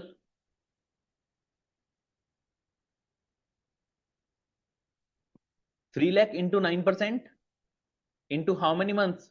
10 months. 3 lakh into 9% into 9 months. Sorry, 9 months. Because the deposits are from June to February. Into 3, because there are 3 deposits. The total is coming 60,000. It is greater than 50,000. The TDS is applicable. Now the last scenario is very important. Market is important.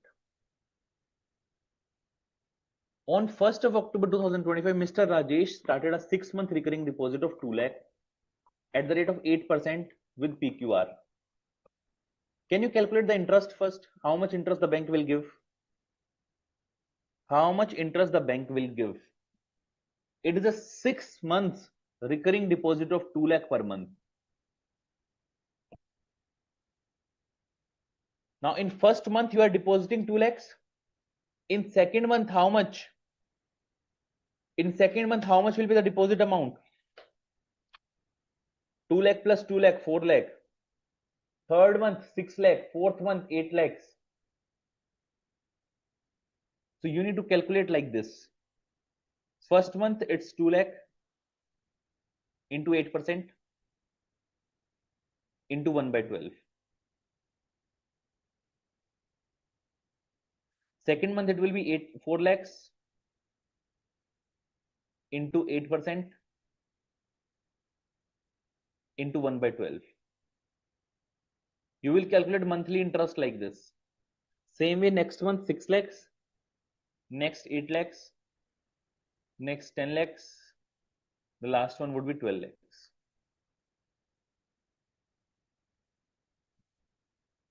So when you will calculate all the interest, it will come out to $28,000. 28,000. Is TDS applicable? It will come 28,000. I'm telling you. Is TDS applicable? The answer is no. No TDS. So no TDS will be applicable. Clear?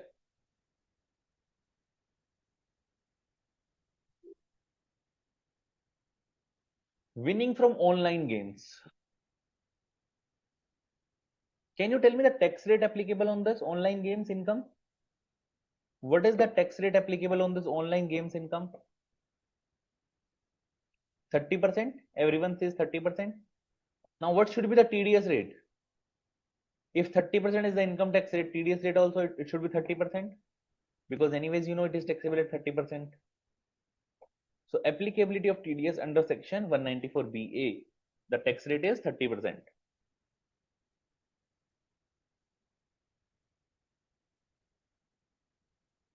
If you win any online games, the gaming company will pay you. You have won some games, the gaming company, okay, gaming company pays you the amount, although that comes in lottery, not in online games. Online games, Dream 11, right? These apps, you play the games on the apps, you get the money, they will deduct 30% TDS. They will deduct 30% TDS. Clear?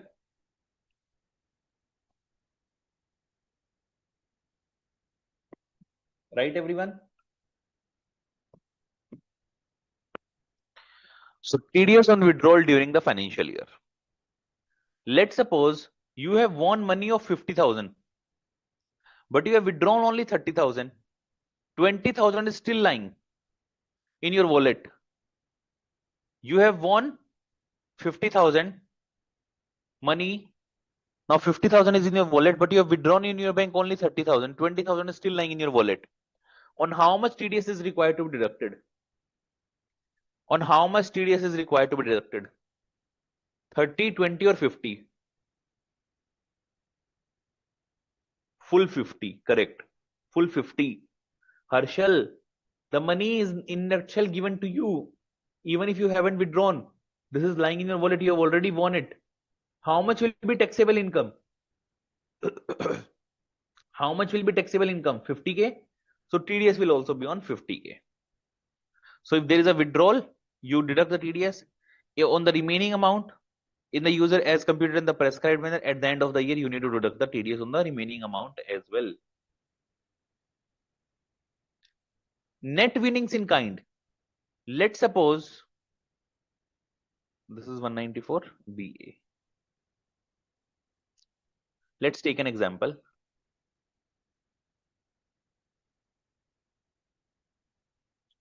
Let's suppose you participated in an online game and you have won a car. There are two examples. First one, you won 50,000 rupees. You participated in a contest. This is the company. This is the company which run the contest. You participated in it. You have won 50,000 rupees. So the company will do one thing. They will pay 35,000 to you. Company will pay 35,000 to you. And 15,000 they will deduct a TDS. 15K TDS. Clear? But if this prize is in kind, now the company, you have won a contest and you have won a car. You have won a car. Car value is 10 lakhs. Car value is 10 lakhs. Tell me how this company will deduct the TDS. There is nothing to be deducted because the car. Will you say like this, okay, I will deliver the 70% of the car, 30% car I will not deliver? No, nothing like this. So when it is in kind, this payer need to ensure tax is deposited. So there are two ways of it. First one, he can take, the payer can take 30%, that is 3 lakhs from winner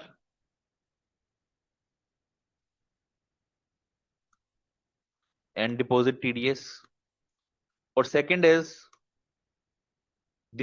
the winner can deposit challan and give copy to payer.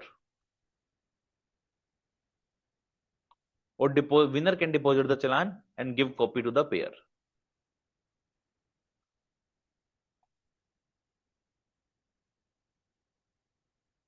Clear? So this is the way we can ensure that tax has been deposited.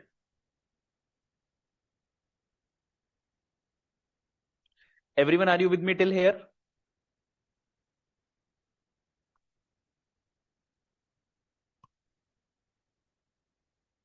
Okay. So this is in when the partly in kind, partly in cash. Meaning of certain term, online gaming intermediary user account, you can see this. Power of CBDT to issue guidelines. CBDT can issue guidelines to remove the difficulties. Now, there is a circular that CBDT has issued. Tell me, have you seen some of the contests where they give you very small amount of gift, like 10 rupees cashback, 20 rupees cashback, 30 rupees cashback? Have you seen some type of such type of apps? Now tell me, for such small amounts, is it practically possible for that app player? Let's suppose many apps give you, if you will add one more add one more subscriber, we will pay you 50 rupees cashback, right? So this is not possible. With every small transaction, it is not possible to deduct the TDS. Let's suppose they've given you 10 rupees cashback. They will deduct 3 rupees and then they will pay it to the government. It is practically impossible. The government said, okay, there is no limit. There is no limit in this section. Is there any minimum limit? There is no minimum limit. There is no limit here. Even if the winning is 10 rupees, you need to deduct a TDS of 3 rupees. There is no limit here. But it says now the CBDT releases a circular to give the benefit. CBDT can give a benefit by the circular. CBDT says, we have seen there are various gamers who give very insignificant amount and very small amount. Now they say, to ease up the can there be relaxation to ease the compliance? The answer is yes. If the winning is up to $100 in a month, 100 rupees, sorry, doesn't exceed. Actually, I work in the US domain as well, so again and again I say dollars, sorry. Net winnings comprised in the amount withdrawn does not exceed 100 rupees in a month. If the prize money doesn't exceed 100 rupees in a month and tax is not deducted, now if it will exceed 100, then tax is required to be deducted. If it will exceed 100, then tax is required to be deducted. If it doesn't exceed 100 rupees, then the TDS may not be deducted. Let's suppose next month it is 200. They gave a prize money of 200. Then it is the deductor responsibility to deduct the tax. If deductor is not deducting tax on it, they need to pay. If deductor is not deducting tax on it, deductor has the responsibility. The gaming company has the personal responsibility. They need to pay it from their own pocket. They need to pay from their own pocket. Clear?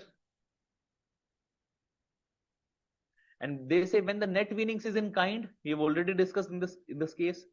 If there is a property in kind, then how the TDS is possible? Then they say the winner will provide the challan details. The winner will provide the challan details. How the valuation will happen?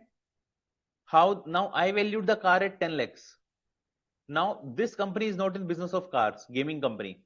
Gaming company is not in business of cars. Either they would have purchased the car, then purchase price would be the winnings, price value of winning.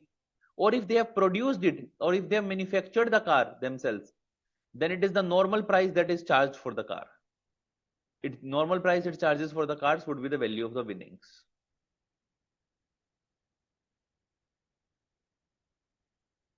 Now, see, let's suppose when you purchase the car,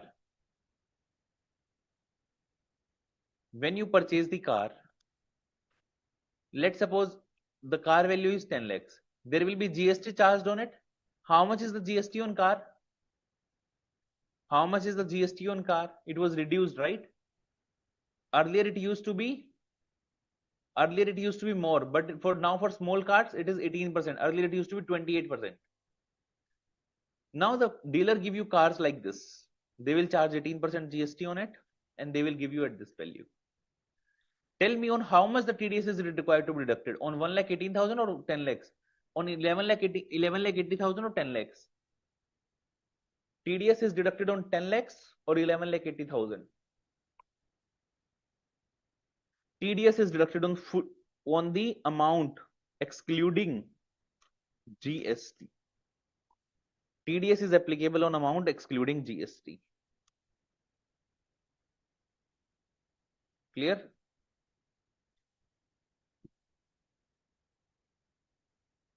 So it will be 10 lakhs. It will be 10 lakhs, Harshal. Clear? So we have done section 194BA.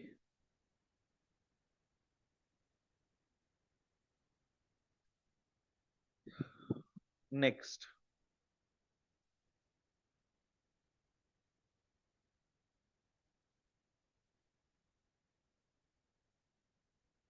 One 194C.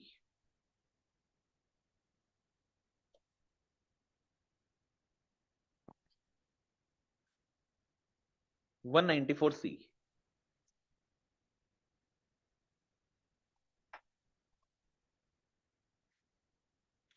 It is for contractors. Let's suppose there is a company, there is a contractor. Company hire contractors. There is a company that is hiring the contractor. Now company will pay money to the contractor for the work. Pay for work. On this, they are required to deduct TDS. On this, they are required to deduct TDS. It is for works contract. It is for works contracts. Let's suppose this company is into the garments business.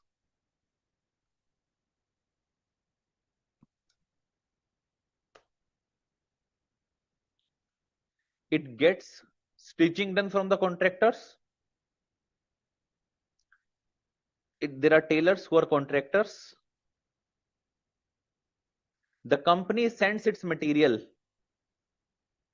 The company sends material. Company sends material to them and get stitching done. This is a works contract.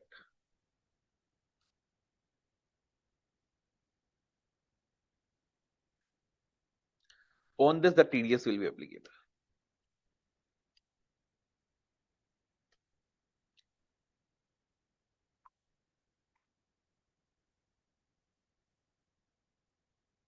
Next, let's suppose tailor says, now the company is in garments business again. Let's suppose this time the company is in garments business. Now tailor says, okay, I have the cloth as well. I will give you the stitched clothes. I will use my own material. I will use my own cloth and give you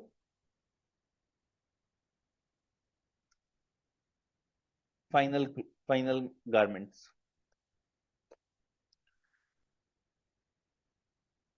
Is this covered in 194C? Can I treat it as a work?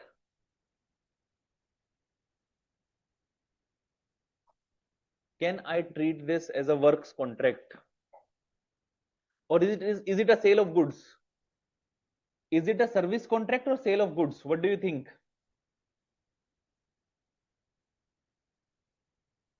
It is sale of goods.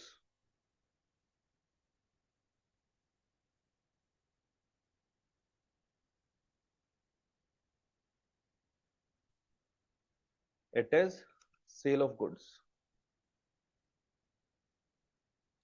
This is not covered in 194C. This is not covered in 194C. Clear?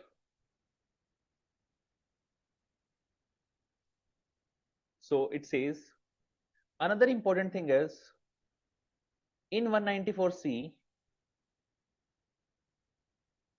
there are two rates.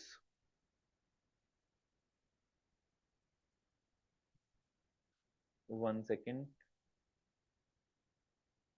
Let me explain you in Excel first because that is easy for you to understand.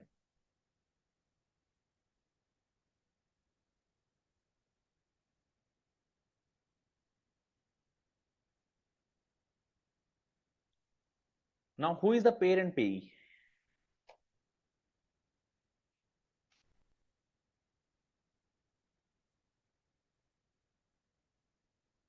Who is the payer? Who is paying? In my case, company was paying. So who can be the payer? Who can be the payer? Payer can be any SSC,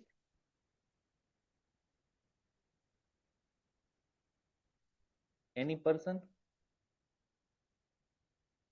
But in case of individual, HUF, AOP, BOI, the condition of 1 CR and 50 lakhs will be applicable. If it is business, turnover is greater than 1 CR, and if it is profession, turnover is greater than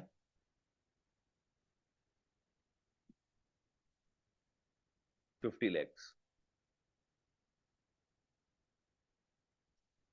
Then this will be applicable. Now here there is a condition for pay as well. Who is the contractor? Pay is the contractor. If this pay is individual HUF, if this payee is individual or HUF, then the TDS rate is 1%. If it is other than individual HUF, the rate is 2%.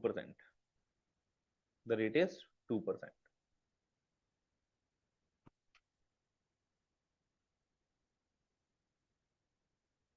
Now, and what is the threshold? Threshold is 30,000 for a single contract. If the payment is less than 30,000, if the payment exceeds 30,000 for a single contract, then TDS is applicable. Now, what people did? People tried to misuse the provisions. Let's suppose I have to pay 2 lakhs. See, no one wants to comply the TDS. Let me tell you, because TDS feels like a burden to the people. If it exceeds, let's suppose a contract is happening between the company and the contractor for 2 lakhs. Is TDS applicable? Is it exceeding 30,000? TDS is applicable. Now, what they do, they split it. They make 20,000 into 10 contracts. Is TDS applicable now as per the current situation? The answer is no. So they introduced one more limit. The government said, okay, this provision is getting misused. They introduced one more limit, or the payment in the year, payment, total payment during the year is greater than 1 lakh. If the payment during the year exceeds 1 lakh, let me write like this, exceeds 1 lakh. Now, even if their individual contract is 20,000, the total payment is exceeding 1 lakh, the TDS will be applicable. TDS will be applicable.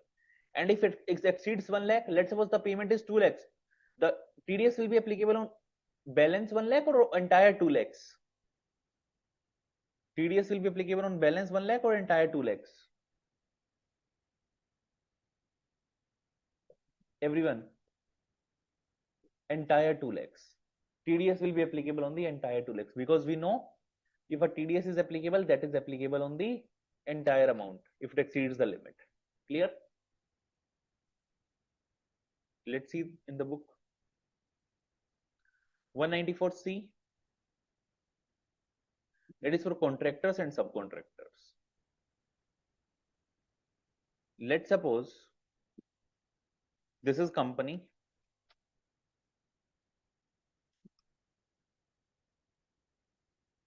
this is contractor, and then there is subcontractor.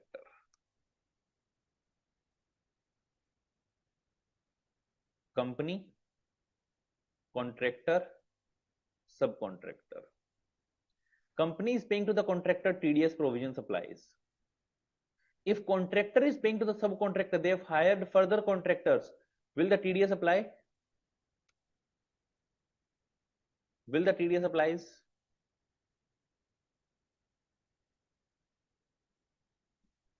Yes or no? The answer is yes. TDS will apply. Okay. So it is contractor or subcontractor.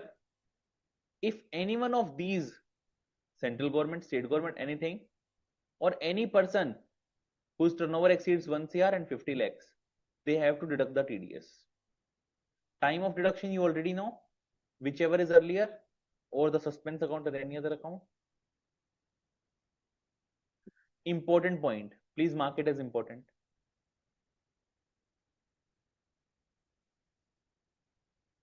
No tax has to be deducted at source in respect of payments made by individual HF to contractor exclusively for personal purpose. If you are making payments for the personal purpose, no TDS is required. If you are making payments for the personal purpose, no TDS is required to be deducted. Clear?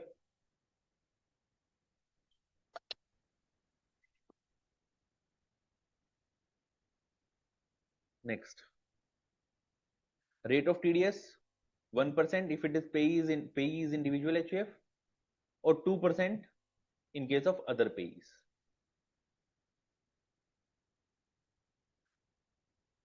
Threshold 30,000 and 1 lakh, we have discussed it.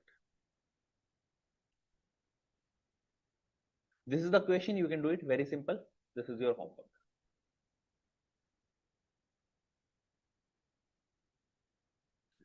Now, what is the meaning of work?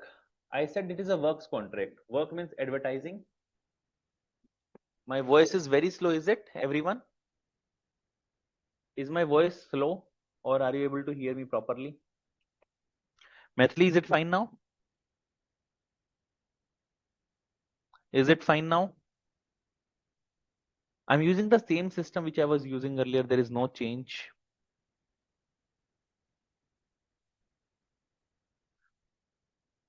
Is it better now? Okay. Definition of work. See, to be true, might be I'm speaking continuously from 7:30 a.m. in the morning. So might be you may be feeling that. So I had one earlier session and now I'm taking another session. So I'm just speaking continuously. So might be due to that. Work. What is the definition of work? Work means advertising, broadcasting, telecasting, production of program, carriage of goods by passenger, carriage of goods or passengers, catering, manufacturing or supplying. Now this point is important. Now I told the company is giving you the material and you are giving the work. Now either company gives the material or the company's related person gives the material. That is the same thing. Manufacturing or supplying a product according to the requirement or specification of customer by using material purchased from such customer or its associate. Being a person related to the customer as defined in section 48(2)(b). You would have done 48(2)(b) related parties transactions. The customer would be the place of the assessee and the associate would be the related persons. If the tailor is using their own material, it is sale of goods. It is sale of goods. Work shall not include manufacturing or supplying a product according to the requirement or specification of customer by using raw material purchased from person other than customer or associate. Now, if that will be the contract of sale, that will be the contract of sale. So they should use the contractor should work on the material supplied by they. Who will supply? Supplied by the customer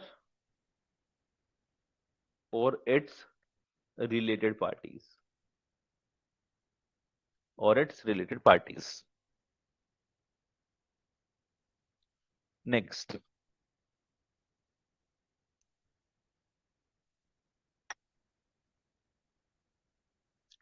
Next is again very important. Let's suppose this contractor raises an invoice. This is the contractor's invoice. Now it is always okay. You provided the materials. Now company provides the material. Now contractor, there are two ways. There are two ways. One is this is the company.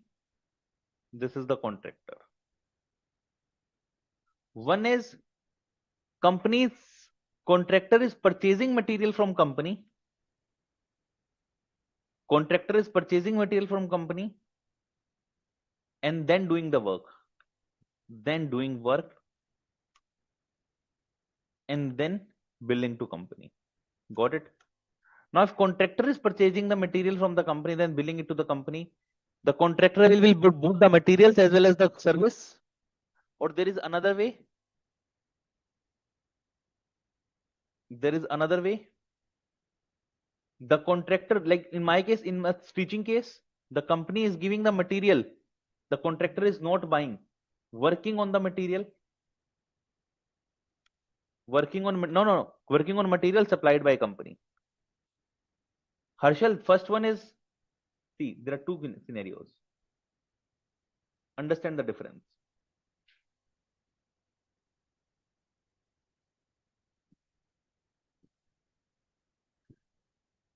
The contractor is buying material from the company and then doing work, then billing.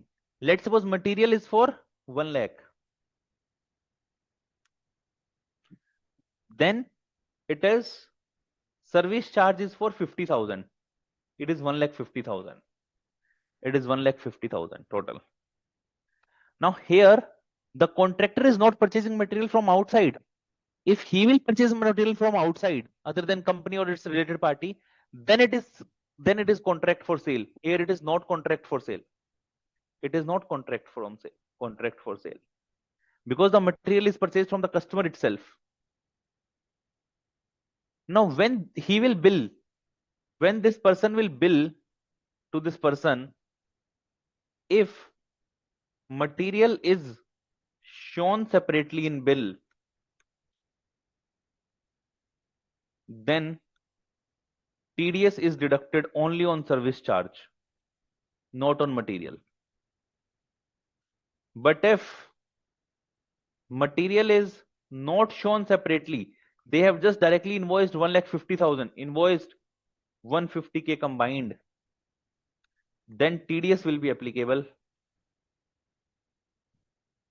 on entire 150K. Then TDS will be applicable on entire 150K. Clear?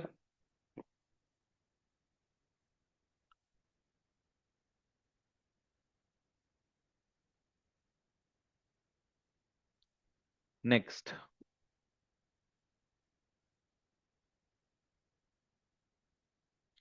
Next it says, in this case, although they will bill the service charge only, in this case it will be the, because they are working on the material supplied by the company, they have not purchased it, then anyways it will be the only the service charge. They will bill for service charge, TDS applicable on it. Clear? Is the difference clear? If this person would have purchased material from another party, another unrelated party, then this would have been contract of sale, because here I am supplying the material and the customer is working, the contractor is working on it.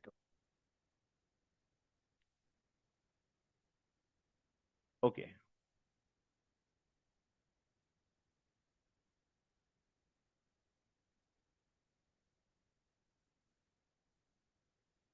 Non-applicability of TDS under 194C.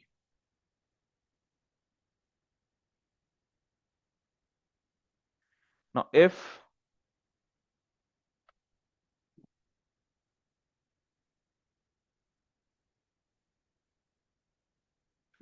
non-applicability of TDS under section 194C, no deduction is required to be made from the sum credited or paid likely to be paid by the. Let's suppose this company is hiring a transporter.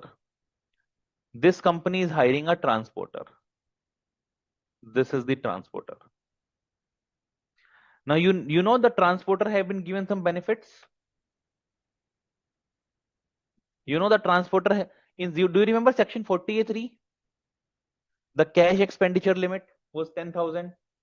But for transporter, there was a higher limit. What was the limit? 35,000. See, let me tell you very clearly why the transporters are given the benefit. Earlier, this limit of 10K used to be 20K. Now, this 10K limit was 20K earlier. It was reduced to 10K. They give a benefits to the transporter because if the transport system of this country is broken, then the entire things will stop working. All the plants will stop working. All the industries will stop working. Goods will not reach to you on time. Whatever goods are manufactured in any part of the country, you're getting it on your doorstep. You are able to get because of the transportation system. And there was one time long back, the government acted against the transporters. The transporters were on a long strike, and at last the government had accepted all their conditions. So transportation system is very important. So transporters will not accept the $10,000 10,000 rupees limit because in 40 if the transporter mostly deals in cash, and the rentals, if let's suppose one person is transporting some material from one part of the country to the other part of the country, normally let's suppose I some material is coming from Mumbai to Delhi. Normally the rental for a truck is approximately between 20-30,000 rupees. Now that's why the limit of 35,000 is set. Getting it? So that's why they are provided higher limits. Same way they are provided a benefits here. If this is a transporter, this is a small transporter. It means that person owns 10 or less goods carriage. This transporter owns 10 or less goods carriage. And he is in the business of flying,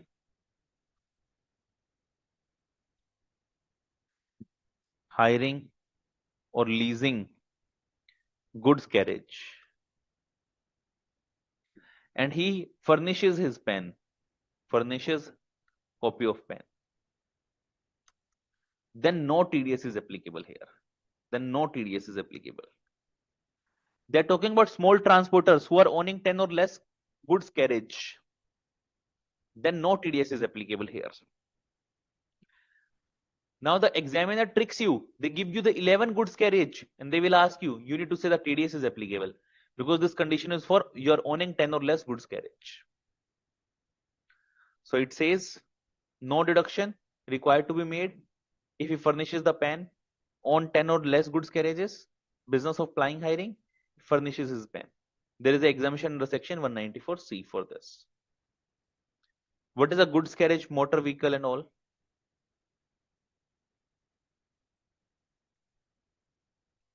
Important points. This section is not covers contract for sale of goods. Contract for rendering professional services, lawyers and all, accountants and all, that is covered under section 194J. We will study a separate section, 194J. So it is not covered here, and deduction is made at the time of credit or payment, whichever is earlier. So this is the concept of the 194C works contract. Is it clear, everyone? Are you with me till here? I know I'm not reading line by line, but please read, everyone. I'm keeping it till here only today. Tomorrow we will probably take an extended session. Okay. So please be prepared for tomorrow. Please read till 194C, 194H, IB. Okay. So this is we are covering till here today. Now, if you have any questions, you can ask.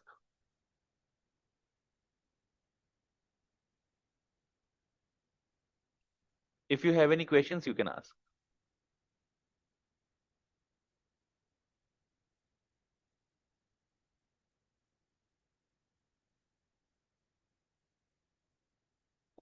Anyone, any questions?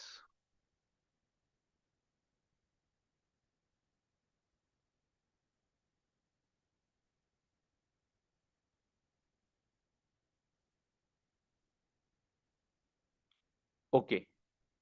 Have you understood whatever we discussed today? Have you understood whatever we discussed? Okay. If you have any queries, you can always come back tomorrow as well. What is the last line? Last line says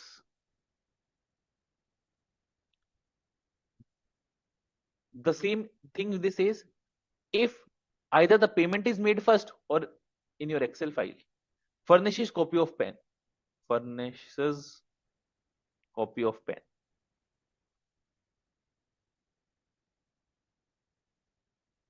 Okay. Yes, please do read everyone. Okay. Thank you very much. Then we'll meet. I will upload the notes in some time. Okay. Today you will get it. Thank you very much, everyone. Meet you tomorrow. Same time, 11 a.m. Okay, team. BOS team, you can close the session. Thank you. Okay, sir. Thank you, sir.